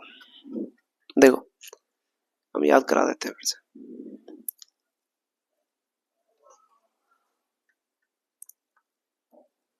एक जवान के 3 कमेरे, 3 आ रहे हैं ना, तो अब अंदर क्या आएगा? 3 आएंगे, यहां फिक्स है। एक जवान के 3 कमेरे, तो अंदर भी 3 ही आएंगे। एक मिनिस्टर 2 नालायक, या एक मिनिस्टर 2 नाग, एक मिनिस्टर 2 नाग। अब देखो, एक जवान के 2 नालायक, अब 2 नालायक है तो यहां में 2 ही आएंगे, एक प्राइम मिनिस्टर और दूसरा है नाग, ये आ गया। तीसरा क्या याद करना है? नौजवान के, नौजवान है, नौजवान 3 नालायक एक कमेरा, बाकी सब मर गए। नौजवान बराबर 3 नालायक एक कमेरा, बाकी सब गए काम से, स्वर्ग लोग। ठीक है भाई, ये रिलेशन है, ये इंपॉर्टेंट है। बाकी जो निकलेगा, सिग्मा वाला जो अभी लास्ट वाला जो निकाला था, वो तो इन वाई वाई को इक्वल कर लो, वहां से निकल जाएगा। ठीक है, इसको निकालना थोड़ा लॉन्ग टाइमिंग है, इसलिए इसको भी याद कर लो। ये फेमस है, तीनों स्टैंडर्ड है, पूछे जाते हैं। ओके, देखो थोड़ी देर पहले मैं बात कर रहा था theoretical limit of position ratio. Position ratio की थ्योरेटिकल लिमिट क्या आएगी? सिग्मा का वैल्यू -1 और 1/2 के बीच में होना चाहिए। अब भाई कंफ्यूज मत हो जाना, इसको ऐसे भी लिख सकते हो, सिग्मा का वैल्यू 0.5 और -1 के बीच में होना चाहिए। आरपीएससी 2020 में आया, यूपी पॉलिटेक्निक 2021 में आया, देख लो क्या कह रहा है। सिग्मा की लिमिट क्या होंगी? इतनी होंगी। कैसे निकालते हैं? वो रिलेशन है, एक जवान के 3 कमेरे, एक मिनिस्टर 2 नालायक, सॉरी एक मिनिस्टर 2 नाग, एक जवान के 2 नालायक, एक प्राइम मिनिस्टर 1 नाग, ये रिलेशन होता है। इस रिलेशन में y को पॉजिटिव बनाना है, y को पॉजिटिव बनाना है। तो यहां पर देखो, अगर सिग्मा पॉजिटिव होगा, सिग्मा पॉजिटिव होगा, तो ये पॉजिटिव होगा, तो 1 - 2 सिग्मा भी पॉजिटिव होना चाहिए। तो यहां से सिग्मा लेस देन 1/2 आ गया। अगर y पॉजिटिव रखना है तो 1 प्लस सिग्मा है, तो इसको भी पॉजिटिव रखना है। ये पॉजिटिव कब होगा? यदि मान लो सिग्मा नेगेटिव दे रखा है, तो ये पॉजिटिव होना चाहिए। तो 1 प्लस सिग्मा ग्रेटर देन 0, तो सिग्मा ग्रेटर देन -1। तो आप सीधा याद रखो, सिग्मा की वैल्यू -1 और 1/2 के बीच में होती है। निकालते कैसे? ऐसे निकालते हैं, कंडीशन लगाकर। ठीक है, सीधा क्वेश्चन आता है, सिग्मा की वैल्यू किस किस के बीच में होगी? 4 ऑप्शन देगा। एक ऑप्शन देकर रखेगा -1 0.5 के बीच में, दूसरा ऑप्शन देकर रखेगा -1 0 के बीच में, तीसरा ऑप्शन देकर रखेगा 1 0.5 के बीच में, चौथा ऑप्शन देकर रखेगा 1 से ज्यादा। ठीक है, तो ये टिक कर देना, हो गया।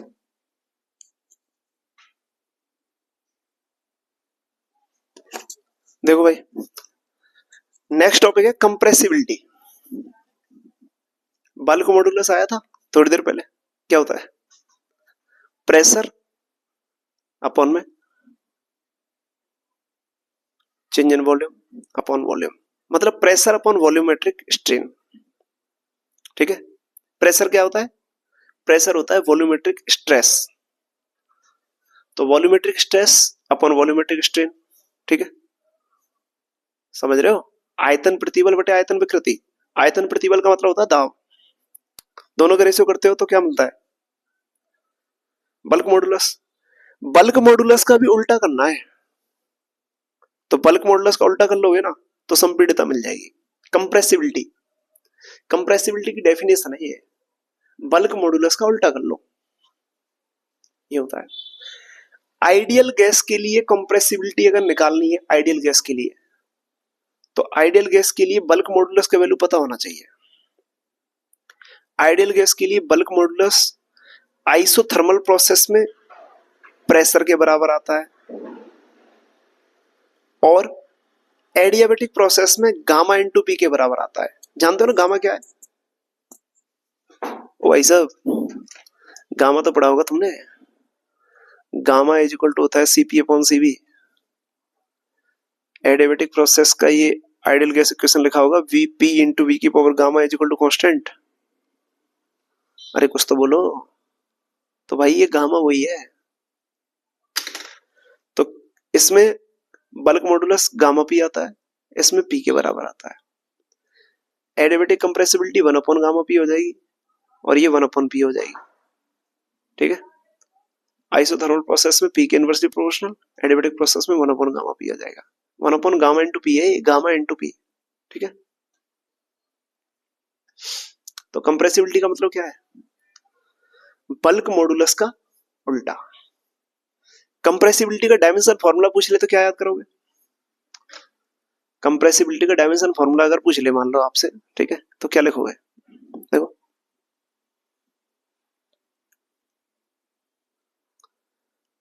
कंप्रेसिबिलिटी संपीड़ितता। कंप्रेसिबिलिटी क्या है? 1 अपॉन बल्क मॉडुलस, और आपको पता है कोई भी प्रत्यास्थता गुणांक को, कोई भी बल्क मॉडुलस हो, मात्र क्या आता है? यूनिट क्या आती है? न्यूटन पर मीटर स्क्वायर। उल्टा कर दो, मीटर स्क्वायर बटे न्यूटन। यूनिट आ गई तो डायमेंशन निकाल लोगे, यूनिट आ गई तो क्या निकाल लोगे? डायमेंशन। डायमेंशन फॉर्मूला क्या हो जाएगा, क्या होता है प्रेशर का डायमेंशन, m1 L-1 T-2। इसका भी उल्टा कर लो, -1 लगा दो ऊपर, तो क्या हो जाएगा m-1 L1 T+2। तो ये कंप्रेसिबिलिटी का डायमेंशन फॉर्मूला आ गया, ये कंप्रेसिबिलिटी का यूनिट आ गया। कंप्रेसिबिलिटी क्या होती है, बल्क मॉडुलस की उल्टी होती है, ध्यान रखना, बल्क मॉडुलस की होती है और किसी मॉडुलस की उल्टी नहीं होती, बल्क मॉडुलस का इनवर्स कंप्रेसिबिलिटी। आइडियल गैस के लिए, for ideal gas, for ideal gas equation जानते हो, पीवी इक्वल टू एनआरटी। आदर्श गैस के लिए आइसोथर्मल प्रोसेस में ये पी के बराबर होता है, तो कंप्रेसिबिलिटी 1/p आती है। एडियाबैटिक प्रोसेस में ये गामा पी के बराबर होता है, तो कंप्रेसिबिलिटी 1/गामा p आती है। ठीक है, चलेगा, ओके।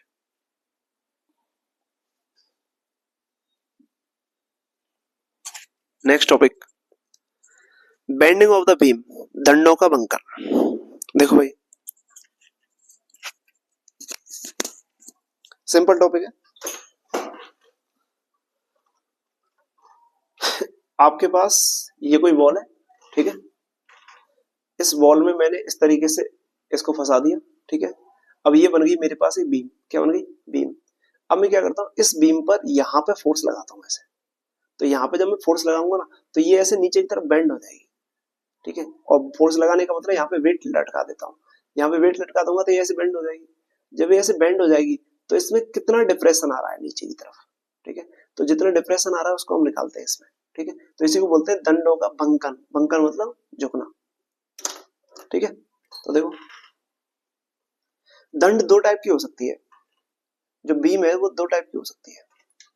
अगर मान लो ये आपने बीम ले ली, ठीक है, तो ये बीम है, तो ये बीम का जो ये वाला क्रॉस सेक्शन दिख रहा है ना, ये क्रॉस सेक्शन देखो आप, ये क्रॉस सेक्शन इसका सर्कुलर दिख रहा है, व्हाइट कलर का सर्कुलर क्रॉस सेक्शन है, तो ये सिलेंड्रिकल बीम है। तो एक तो सिलेंड्रिकल बीम हो सकती है, एक बीम ऐसी भी हो सकती है।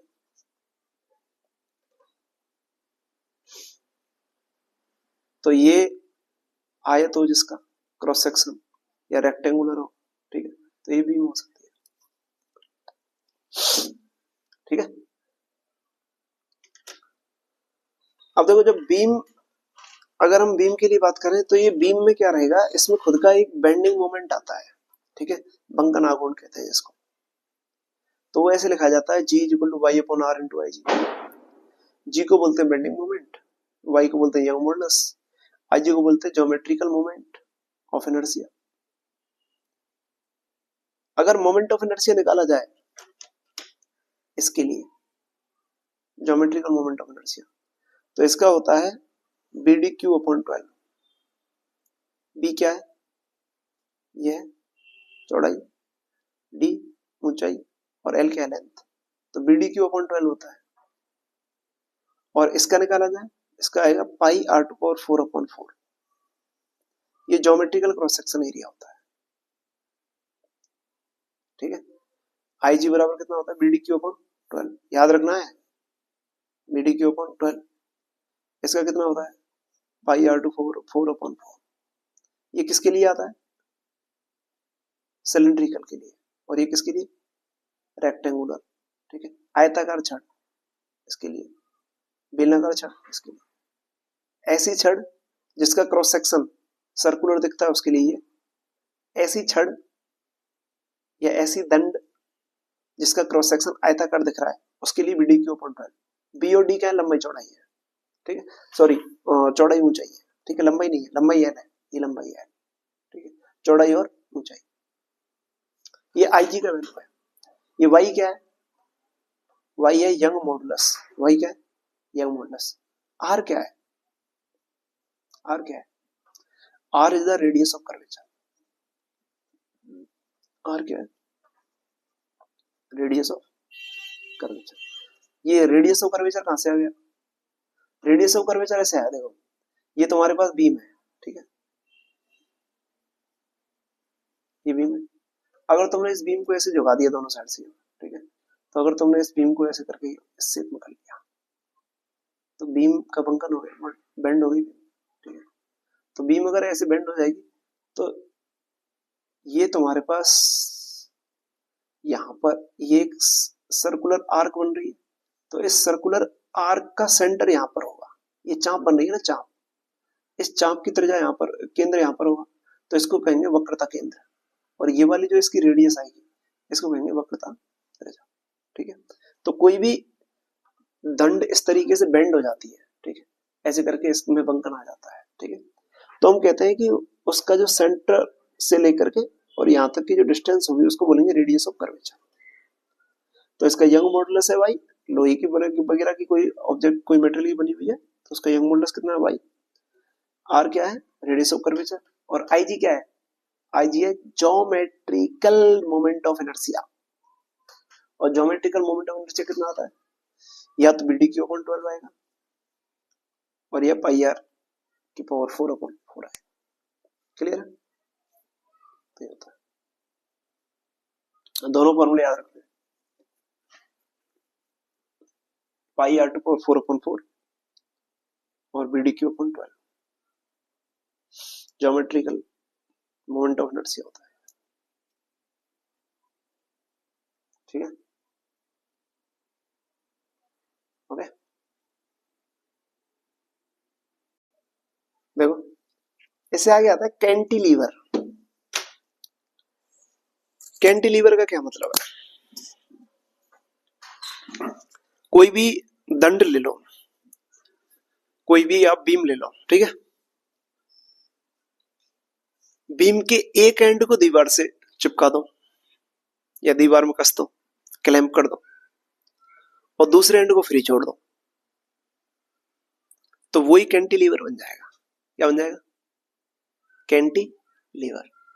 तो कैंटिलीवर का मतलब क्या होता है, एक बीम होती है, बीम के एक एंड को दीवार से कस दिया जाता है, दूसरे एंड को फ्री छोड़ दिया जाता है, वही क्या बन जाएगा, कैंटिलीवर बन जाएगा, ठीक है। तो कैंटिलीवर बन गया। कैंटिलीवर के जो फ्री एंड होता है उस फ्री एंड पर हम एक वेट लटका देते हैं डब्लू, ठीक है। देखो ये रेड कलर का क्या है मेरे पास, ये दीवार, ये कैंटिलीवर हो गया। कैंटिलीवर की लेंथ कितनी है, एल। इस एंड पर, ये वाला जो एंड है इस पे क्या लटका दिया, वेट। वेट लटकाओगे तो ये ऐसी शेप में चला जाएगा, यूं ऐसे नीचे को झुक जाएगा, तो ये इसमें डिप्रेशन आ गया, डेल्टा, अवनमन। हमें इस अवनमन की वैल्यू लिखनी है, कितना वेट लगा रहे हैं, डब्लू, लेंथ कितनी है, एल, अवनमन कितना आया, डेल्टा। तो डेल्टा का जो फॉर्मूला होता है अवनमन का इतना होता है, W L Q upon 3 I G, W L Q upon 3 I जी। लेकिन ये फॉर्मूला कब लगेगा, ये फॉर्मूला केवल तब लगाना है जब आपकी जो रॉड है, ये जो रॉड है या ये जो बीम है, इस बीम के मास को डब्लू के कंपैरिजन में नेग्लिजिबल माना गया है। इस वेट के कंपैरिजन में इस बीम के मास को, कैंटिलीवर के मास को नेग्लिजिबल माना गया है, तब ये फॉर्मूला काम करेगा। तो कितना आ रहा है अवनमन, कितना झुक गया है, कितना डिप्रेशन आया है इसमें, कितना झुका है। एक साइड तो फिक्स रहेगी, एक साइड नहीं झुकेगी, एक साइड से झुकेगा। तो कितना झुका, del is equal to W L Q upon 3 I G. Del is equal to कितना आया, W L Q upon 3 I G. W क्या है, वेट, एल क्या है, लेंथ, वाई क्या है, यंग मॉडुलस, आई जी क्या है, थोड़ी देर पहले बताया ना, ज्योमेट्रिकल मोमेंट ऑफ इनर्शिया। 3 क्या है नंबर, तो del is equal to W L Q upon 3 I G. Del is equal to क्या है, W L Q upon 3 I G, W L Q upon 3 I G. Okay, UP polytechnic 2021, UP PGT 2013 direct question आया था। जब किसी cantilever के एक and पर W wait लटका दिया जाता है, उस कैंटिलीवर की लेंथ एल है, तो बताइए डिप्रेशन या अवनमन का वैल्यू कितना आएगा? आंसर ये है आपके सामने, कितना आएगा? WLQ upon 3/IG, WLQ upon 3/IG, सीधा क्वेश्चन आएगा। बताइए, अगर IG का वैल्यू हम पुट कर दें तो एक नया क्वेश्चन बन जाएगा। अगर IG का वैल्यू ये वाला पुट कर दें, ये दिख रहा है आपको, IG is equal to BDQ upon 12, अगर ये BDQ अपॉन 12 इधर चिपका दोगे ना तो ये फॉर्मूला बन जाएगा, del is equal to 4WLQ upon YBDQ। ऐसा भी ऑप्शन मिल सकता है, ऐसा भी क्वेश्चन हो सकता है। आपसे कह देगा रेक्टेंगुलर शेप की बीम है, कैंटिलीवर की जो रॉड है वो रेक्टेंगुलर शेप की है, एक साइड में W वेट लटका दो, चौड़ाई और ऊंचाई ये दे रखी है इसकी, चौड़ाई और मोटाई, ठीक है। तो डेल का वैल्यू निकालो, अवनमन निकालो, एक साइड में कितना अवनमन आएगा, कितना झुक जाएगी, कितनी बेंड हो जाएगी, क्या बन जाएगा? 4WLQ बटे YBDQ। एक फॉर्मूला याद कर लो ये वाला, Y is equal WLQ upon 3/IG, IG का वैल्यू ये वाला चिपका दो, BDQ अपॉन 12, ये आ जाएगा। सही है। यूपी पीजीटी 2004 में ये क्वेश्चन पूछा था, जिसमें कह रहा था कैंटिलीवर की जो बीम है वो सिलिंड्रिकल शेप की है, W वेट लटकाने पर अवनमन या डिप्रेशन कितना आएगा, एक एंड का इतना आएगा। क्यों? IG का वैल्यू ये रहा, πr⁴ 4/4, इधर चिपकाओगे ये आ जाएगा 4WLQ अपॉन 3/πr⁴। ये यूपीपीजी 2004 का क्वेश्चन है, ध्यान रखना। पेपर में इतना टाइम नहीं होता है, एक क्वेश्चन को मुश्किल से 1 मिनट मिलती है, 2 मिनट मैक्सिमम, इतना टाइम नहीं होता है कि आप डेरिवेशन कर लो। ये स्टैंडर्ड रिजल्ट है, स्टैंडर्ड फॉर्मूले हैं, याद ही करने पड़ेंगे। नो ऑप्शन, पीजीटी का एग्जाम क्लियर करना है तो नो ऑप्शन, ठीक है। चलिए, तो ध्यान रहेगा, कैंटिलीवर एल लेंथ की रॉड होती है, एक साइड में वेट लटका देते हैं, थोड़ी सी बेंड हो जाती है, झुक जाती है नीचे की तरफ, जितनी झुकती है उसको डेल्टा कहते हैं। डेल्टा का फॉर्मूला WLQ अपॉन 3/IG होता है। आंख बंद करके बोल लो एक बार, डेल्टा इज इक्वल टू कितना होता है? WLQ upon 3/IG। W क्या वेट, L क्या लेंथ, Y क्या यंग मॉडुलस, IG क्या है geometrical moment of inertia. IG के दो फॉर्मूले होते हैं, या तो BDQ अपॉन 12 या πr⁴ 4/4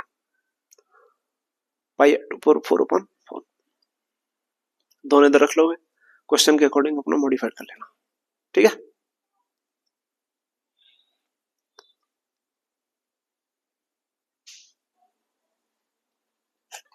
अगर कैंटिलीवर नहीं हो, बीम को एक साइड से, दोनों साइड, ये मतलब एक साइड को दीवार से बांध रखा है, एक साइड को फ्री छोड़ रखा है, तब नीचे की तरफ बेंड करवा रहे हो, वेट लटका रहे हो, तो एक साइड से बेंड हो जाएगी।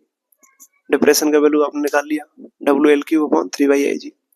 अगर मान लो दोनों एंडों को दीवार से लगा दिया और बीच में वेट लटका दिया, तो भी तो दंड जो हो जाएगी वो बीच में से झुक जाएगी, बीच में से डिप्रेस हो जाएगी। जब बीच में से डिप्रेस हो जाएगी, देखो ये एंड फिक्स है, ये एंड दीवार से फिक्स कर दिया और बीच में वेट लटका दिया, तो ये बीच में से झुकेगी। जब बीच में से झुकेगी तो यहाँ पे डिप्रेशन आएगा ना बीच में, इसकी शेप न्यू हो गई ना, कर्व हो गई ना, तो बीच में डिप्रेशन आएगा। तो इस डिप्रेशन का वैल्यू कितना आता है? WLQ वहां पे कितना आ रहा था? 3/IG, 3 की जगह 48 आएगा, यहाँ पे 3 की जगह क्या आएगा? 48।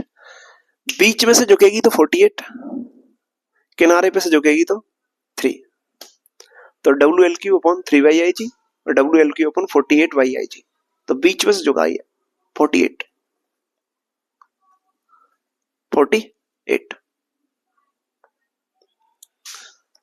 अब रेक्टेंगुलर शेप आती है तो ये बन जाएगा। क्यों बनेगा ये? क्योंकि रेक्टेंगुलर शेप में आई जी बराबर कितना होता है, B D Q upon 12। Cylindrical shape में आई जी बराबर कितना होता है, pi R to power 4 upon 4। बार बार रिवाइज करना पड़ेगा तब याद होंगे, ऐसे नहीं होंगे, ध्यान रखना। डायरेक्ट क्वेश्चन आता है, बीच में से जुगा दी तो W L Q upon 48 Y I G, किनारे पे से जुगा दोगे तो W L Q upon 3 Y I G. I G का formula B D Q upon 12 pi R 4 upon 4। Situation के हिसाब से लगाना, रेक्टेंगुलर दे रखा है तो ये लगेगा, सिलेंड्रिकल या सर्कुलर शेप दे रखा है तो ये लगेगा, ठीक है। नेक्स्ट क्वेश्चन बनता है, टॉर्सन ऑफ ए सिलेंडर, किसी भी सिलेंडर में ऐंठन उत्पन्न करना। बताइए, किसी भी सिलेंडर में सिलेंड्रिकल कोई वायर है, उसमें ऐंठन कब आ सकती है, उसको ऐंठ कब सकते हैं हम। ऐंठन का मतलब क्या होता है, मरोड़न देना। कभी किसी का हाथ मरोड़ा है, हाथ मरोड़ते हो तो सोचो हाथ का एक सिरा, हाथ जो है ना वो कैंटिलीवर की तरह होता है, एक जगह तो आदमी के कंधे पे जुड़ा हुआ रहता है और दूसरा सिरा जो होता है वो फ्री होता है। आप क्या करोगे, जो कंधे के पास में जुड़ा हुआ वो जुड़ा तो वो तो उसी जगह पे जुड़ा हुआ रहेगा, और दूसरे सिरे को पकड़ के मरोड़ देते हो, तभी तो उसमें ऐंठन आती है। कपड़ा धोते हो, कपड़ा धोने के बाद सुखाते हैं, पानी निचोड़ते हैं, तो पानी निचोड़ने के लिए क्या किया जाता है, एक सिरे को कपड़े के को पैरों में दबा लेते हो घुटनों के बीच में, और दूसरे सिरे को हाथ से ऐंठते हो। तो वही तो है ऐंठन उत्पन्न करना, ट्विस्ट करना। क्या करना, ट्विस्ट। ट्विस्टिंग कब देखने को मिलती है, जब एक एंड फिक्स हो जाएगा और दूसरे एंड को रोटेट किया जाए। तो ऐसे यहां पर देखो, ये सिलेंडर है, सिलेंडर का एक एंड तो यहाँ पे दीवार पे काल्म कर दिया, फिक्स कर दिया, चिपका दिया, ठीक है, और दूसरे एंड को यहां से ऐसे करके यूं ट्विस्ट किया जा रहा है। तो जब ऐसे करके ट्विस्ट करोगे, ऐसे करके ट्विस्ट करोगे, तो ये वाली जो लाइन है ना, यहाँ पे जो लाइन थी यहाँ पे सीधी वाली, ये लाइन यहाँ से यहाँ पे पहुंच जाएगी, लेकिन ये इसका एंड यहाँ पे फिक्स रहेगा, तो यहाँ पे एक एंगल आएगा फाई, ठीक है। अब देखो आप ट्विस्ट कैसे कर रहे हो, ऐसे करके ट्विस्ट कर रहे हो, तो फोर्स कैसे लग रहा है, फोर्स लग रहा है सर्कल के, जो सर्कल की बाउंड्री है ना, जो सर्कुलर यहाँ पे जो सर्कुलर क्रॉस सेक्शन है, उस सर्कुलर क्रॉस सेक्शन की बाउंड्री के अलोंग फोर्स लग रहा है, मतलब टेंजेंशियल डायरेक्शन में फोर्स लग रहा है। और इसी डायरेक्शन में देखो ये आ रहा है फाई, समझ रहे हो। तो ये जो फाई है ना, फाई फाई यहाँ पे शियर स्ट्रेन है। अब देखो ये ऐसे ट्विस्ट होगा, तो ट्विस्ट होगा तो यहाँ पे रेडियस बन रही है, तो यहाँ पे भी एंगल, ये वाली जो रेडियस है जो इस पॉइंट पे मिल रही है, इस वाले पॉइंट पे, ये वाली भी तो ऐसे घूम जाएगी आगे, ठीक है, तो ये थीटा एंगल से घूम जाएगी। तो ये जो थीटा एंगल होता है इसको बोलते हैं एंगल ऑफ ट्विस्ट, ओके। और ये जो फाई है इसको बोलते हैं shear of, shear strain, shear strain. तो फाई शियर स्ट्रेन होगा और थीटा क्या होगा, एंगल ऑफ ट्विस्ट। हाथ से पकड़ के ट्विस्ट ऐसे होगा ना इसी जगह पे, तो ऐसे करके ट्विस्ट करना है। अब सवाल ये आता है कि एंगल ऑफ ट्विस्ट और शियर स्ट्रेन में क्या रिलेशन है। तो गौर से देखो, यहां पर आपको सिलेंडर के ऊपर, ये सिलेंडर है तो सिलेंडर के सरफेस पे एक आपको सिलेंडर के सरफेस पे एक सेक्टर दिखाई दे रहा है, ठीक है, एक त्रिज्याखंड दिखाई दे रहा है। अगर इसको सेंटर मान लूं मैं, इसको सेंटर मान लूं, ठीक है, तो यहां पर देखो, यहां पे ये आर्क बन रही है, ये क्या बन रही है इसकी, आर्क, और ये क्या बन रही है, एल लेंथ, एल रेडियस बन रही है। तो आर्क, ये आर्क है ना, ये वाली आर्क, ये वाली आर्क इज इक्वल टू क्या हो जाएगा, एंगल इंटू रेडियस। तो रेडियस कौन है, एल, ओ के रेस्पेक्ट में, इस ओ के रेस्पेक्ट में एल इंटू फाइव। तो ये वाली जो डिस्टेंस है ना यहां से यहां तक, ये सर्कल की सरकमफेरेंस पे जो डिस्टेंस दिख रहा है, ये डिस्टेंस क्या आएगा, एल इंटू फाइव। और इस सर्कल, छोटे वाले सर्कल में, क्रॉस सेक्शन वाले सर्कल में देखें तो आर इंटू थीटा। तो आप क्या कहोगे, ये जो डिस्टेंस है ना, ये एल इंटू फाइव भी है और यही डिस्टेंस आर इंटू थीटा भी है। तो आप क्या कहोगे, आर इंटू थीटा बराबर L into five, R into theta बराबर एल इंटू फाइव। तो angle of twist, radius of cross section बराबर शियर स्ट्रेन इनटू लेंथ, तो इनमें ये रिलेशन होता है।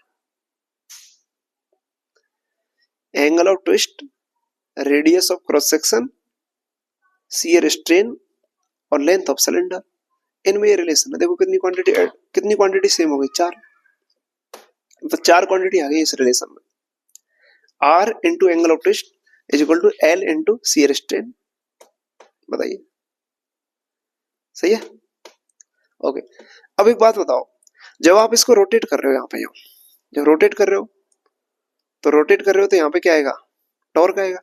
तो ये जो टॉर्क लिखा जाएगा वो इस तरीके से लिखा जाता है पाई ईटा आर की power 4 upon 2l into theta.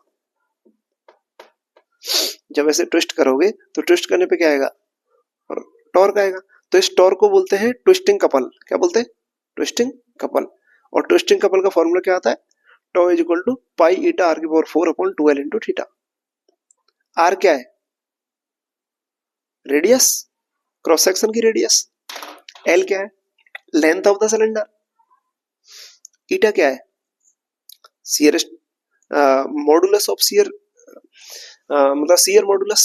ठीक है, ईटा क्या है, शियर मॉडुलस, और थीटा क्या है, एंगल ऑफ ट्विस्ट। तो इनमें ये रिलेशन होता है। ये रिलेशन भी बहुत इंपॉर्टेंट है, इसके ऊपर भी बहुत सारे एग्जाम्स कई बार क्वेश्चन पूछा गया है। ठीक है, तो ध्यान रखना है कि ट्विस्टिंग ऑफ द सिलेंडर, किसी भी सिलेंडर की अगर ट्विस्टिंग करनी है, या फिर हम कह सकते हैं कि उसमें टॉर्सन करना है, टॉर्सन ऑफ ए सिलेंडर, या बेलन में ऐंठन उत्पन्न करनी है, मरोड़न देनी है। ठीक है, तो उसके लिए हमें एक रोटेशन करने के लिए हमें एक बलागुण देना पड़ेगा उसको, और उस बलागुण का फॉर्मूला आएगा tau is equal to pi eta are की power 4 upon 2l into theta. क्या आएगा, पाई ईटा आर की power 4 upon 2l into theta. दो रिलेशन याद रखने बेटा, एक तो R theta is equal to L phi आता है, याद इसको तो सिंपली ऐसे याद कर लो, ये डायग्राम बनाना चाहिए, ये एल है, ये फाई है, तो ये वाली वैल्यू एल फाई हो जाएगी, ये आर थीटा हो जाएगी, बराबर हो जाएगा। ठीक है, छोड़ो इसको। दूसरा ये टॉ इज इक्वल टू क्या होता है, पाई ईटा आर की power 4 upon 2l into theta. Pi eta are की power 4 upon 2l into theta. तो tau is equal to pi eta are की power 4 upon 2l into theta. Tau is equal to pi eta are की power 4 upon 2l into theta. ठीक है, तो ये आपको याद रखना है। तो ये ऐंठन बल युग्म कहते हैं इसको हिंदी में, इंग्लिश में कहते हैं ट्विस्टिंग कपल।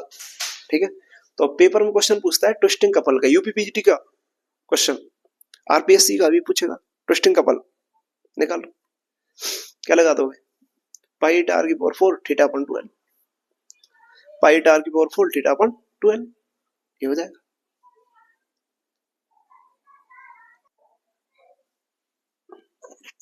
देखो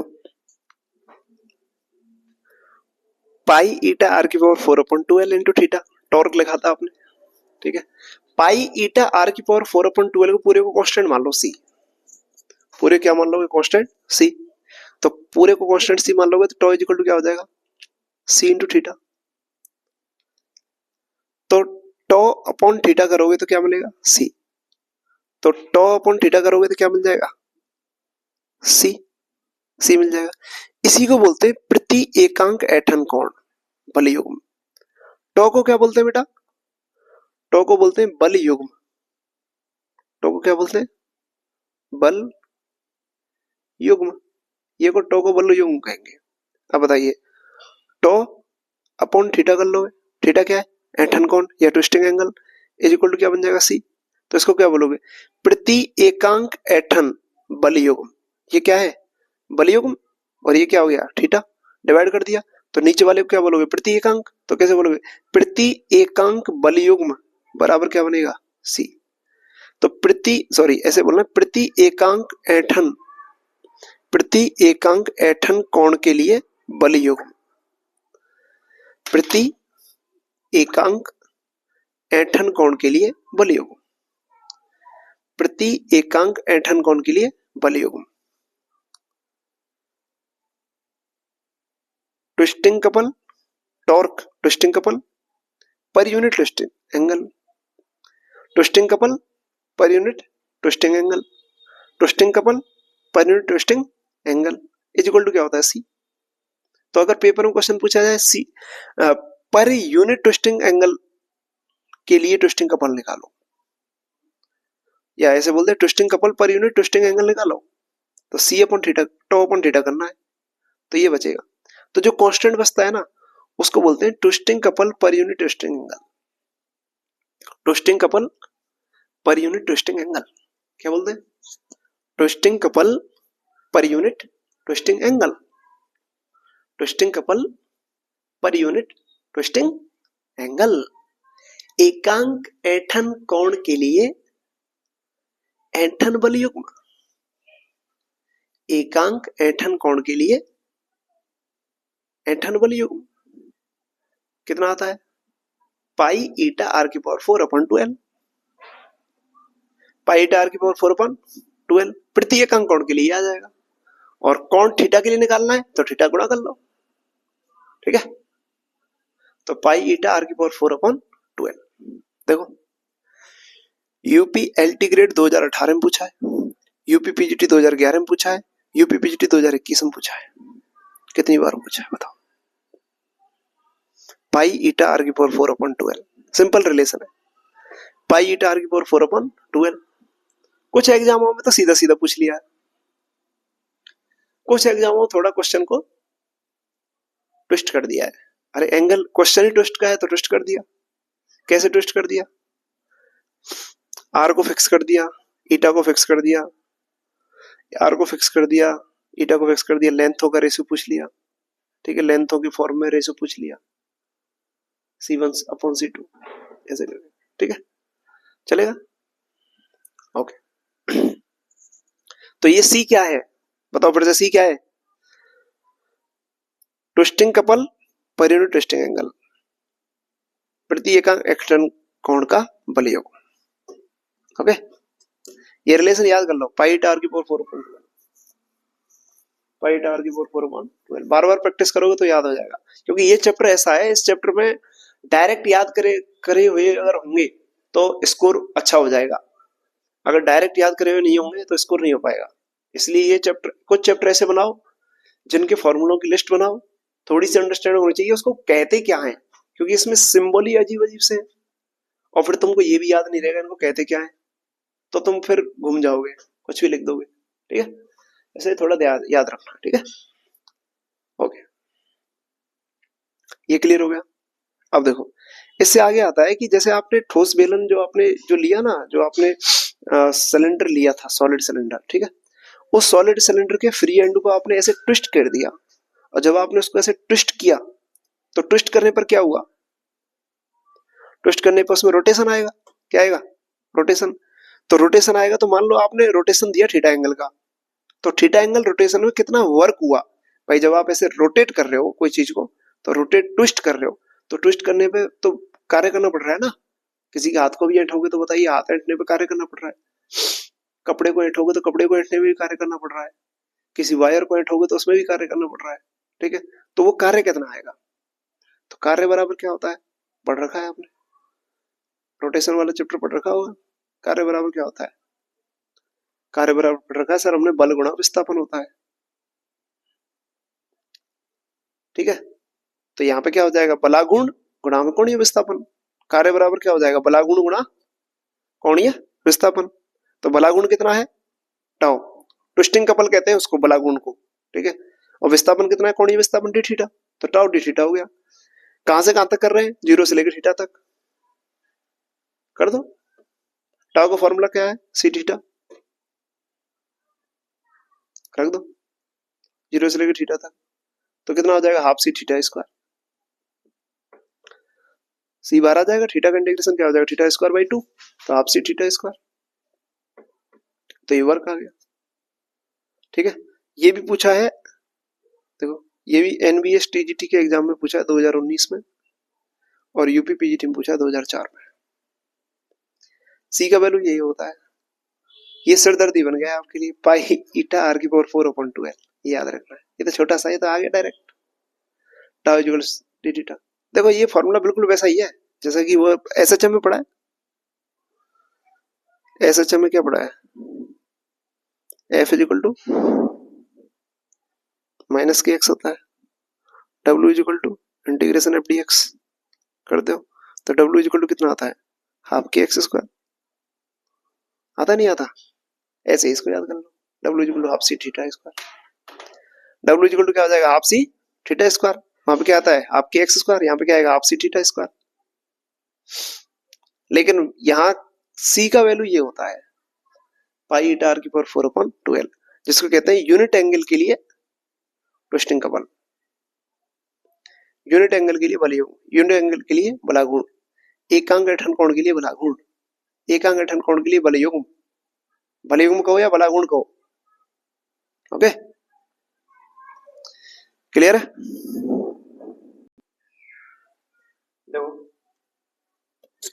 एक टॉपिक ये आता है, जब आप किसी वायर को स्ट्रेच करते हो, खींचते हो, तो वायर को खींचने पे क्या आता है, वायर में एक्सटेंशन आ जाता है, वायर में एक्सटेंशन आ जाता है, मतलब वायर में स्ट्रेस स्ट्रेन आ जाता है। जब हम वायर को खींचेंगे, स्ट्रेच करेंगे, तो हम स्ट्रेस लगाते हैं तो स्ट्रेन आएगा, स्ट्रेन आएगा तो वायर के अंदर एक पोटेंशियल एनर्जी डेवलप हो जाएगी। क्या डेवलप हो जाएगी, पोटेंशियल एनर्जी डेवलप हो जाएगी। अगर हमें उस पोटेंशियल एनर्जी का वैल्यू लिखना है स्ट्रेस और स्ट्रेन के टर्म में, तो उसका फॉर्मूला होता है potential energy per unit volume in a stretched wire is equal to 1/2 stress into strain. कितना होता है, 1/2 स्ट्रेस इंटू स्ट्रेन। हिंदी में क्या लिखोगे इसको, पोटेंशियल एनर्जी, स्थितिज ऊर्जा, ऊर्जा पर यूनिट आयतन, इकाई आयतन में स्थितिज ऊर्जा कितनी आ जाएगी, 1/2 इंटू प्रतिबल, स्ट्रेस मतलब प्रतिबल और स्ट्रेन मतलब विकृति।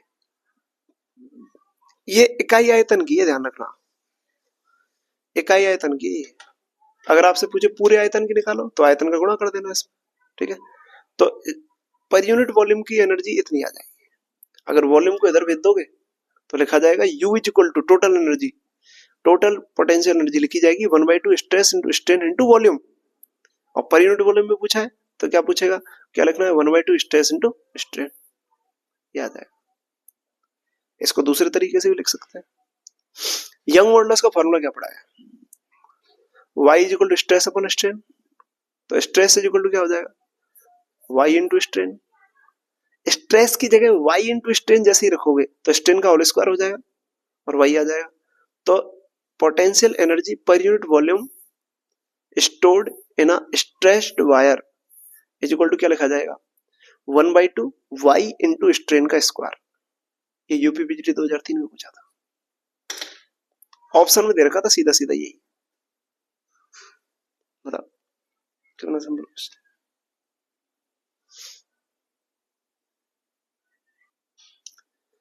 देखो प्यारे विद्यार्थियों, यंग मॉडुलस का एक क्वेश्चन आरपीएससी 2022 में पूछा है। आरपीएससी 2022 का लेटेस्ट एग्जाम हुआ है, उसमें यंग मॉडुलस का एक क्वेश्चन आया है। देखो उस क्वेश्चन में ना इस तरीके से ग्राफ बना रखा था और उसमें लिख रखा था यहाँ पे एक्सटेंशन और ये लोड। एक्सटेंशन और लोड का ग्राफ एक स्ट्रेट लाइन दे रखा है रेड कलर में, बस इतना ही दे रखा है और कुछ नहीं दे रखा है, सब मैंने लिखा है, ठीक है, ब्लू कलर में।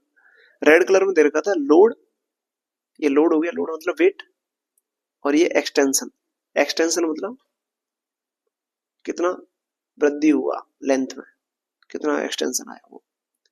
इनके बीच का ग्राफ स्ट्रेट लाइन दे रखा था। क्वेश्चन में 4 ऑप्शन थे, उन 4 ऑप्शन में एक्सटेंशन के लिए 4 ऑप्शन थे इस तरीके से कि एक्सटेंशन के लिए कौन सा फॉर्मूला सही है, ठीक है। तो देखो अगर कोई मैथ साइंस का विद्यार्थी है तो वो तो सीधा ही देख के बता देगा भाई एक्सटेंशन और लोड के बीच में ग्राफ दे रखा है स्ट्रेट लाइन, इस ग्राफ का स्लोप क्या आएगा, tan थीटा। ऑप्शन में tan थीटा भी था, ठीक है, तो स्लोप क्या आएगा, tan theta. tan theta is equal to क्या हो जाएगा, लेंथ tan थीटा, स्लोप निकालना है तो स्लोप इज इक्वल टू क्या निकलेगा इसका। तो पहले हम क्या जानते हैं, हम ये जानते हैं स्ट्रेस इज इक्वल टू क्या होता है, यंग मॉडुलस इनटू स्ट्रेन। तो स्ट्रेस का फॉर्मूला क्या होता है, वेट अपॉन वेट या फोर्स अपॉन एरिया। तो फोर्स को क्या लिख दिया, लोड, लोड अपॉन एरिया हो गया पाई आर स्क्वायर वाई। स्ट्रेन क्या होता है? लंबाई में परिवर्तन बटे प्रारंभिक लंबाई। लंबाई परिवर्तन को बोला एक्सटेंशन बटे में प्रारंभिक लंबाई। और लोड और एक्सटेंशन के बीच में ग्राफ क्या बनेगा? Straight line. लोड की पावर 1 आ रही है, एक्सटेंशन की पावर 1 आ रही है, तो एक्सटेंशन इज इक्वल टू, ये ऐसे लिखा जाएगा, ये ऐसे चेंज हो जाएगा थोड़ा सा, length upon Y pi R square into load आ जाएगा। तो एक्सटेंशन और लोड के बीच में ग्राफ देखा जाए तो स्ट्रेट लाइन आएगा। इस स्ट्रेट लाइन का जो टेन थीटा आएगा वो ये रहेगा length upon Y pi R square. तो tan theta is equal length upon Y pi R square. तो इससे रिलेटेड ही ऑप्शन आपको दे रखा था आरपीसी 2022। क्लियर है? तो अब आपका जो चैप्टर है ये पूरा कंप्लीट हो गया है। ठीक है, यस, वीडियो थोड़ी लॉन्ग हो गई है।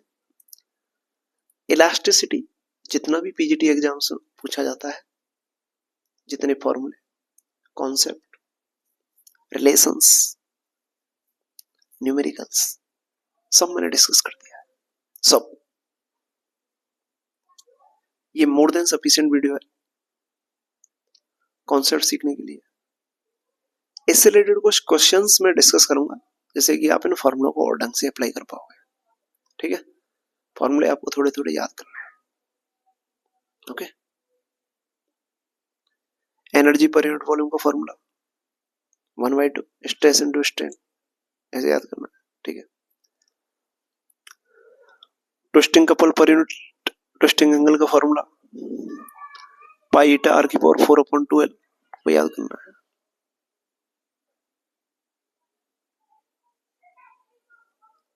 कैंटिलीवर में जो अवनमन आ रहा था, depression, delta, delta is equal to W L Q upon 3y_ig, वो याद करना है। IG BDQ/12 या पाई आर की पावर 4/4, वो याद करना है। समझ रहे? तो इस तरीके से कुछ फॉर्मूले आपको याद करने हैं। तो ये फॉर्मूला बेस्ड ही चैप्टर है पूरा। ठीक है, लेकिन इतना आप बार बार रिवाइज कर लोगे तो आपको हो जाएगा तैयार। ठीक है, ओके, चलिए अब नेक्स्ट वीडियो लेके आएंगे जिसमें हम क्वेश्चंस करेंगे इलास्टिसिटी से रिलेटेड।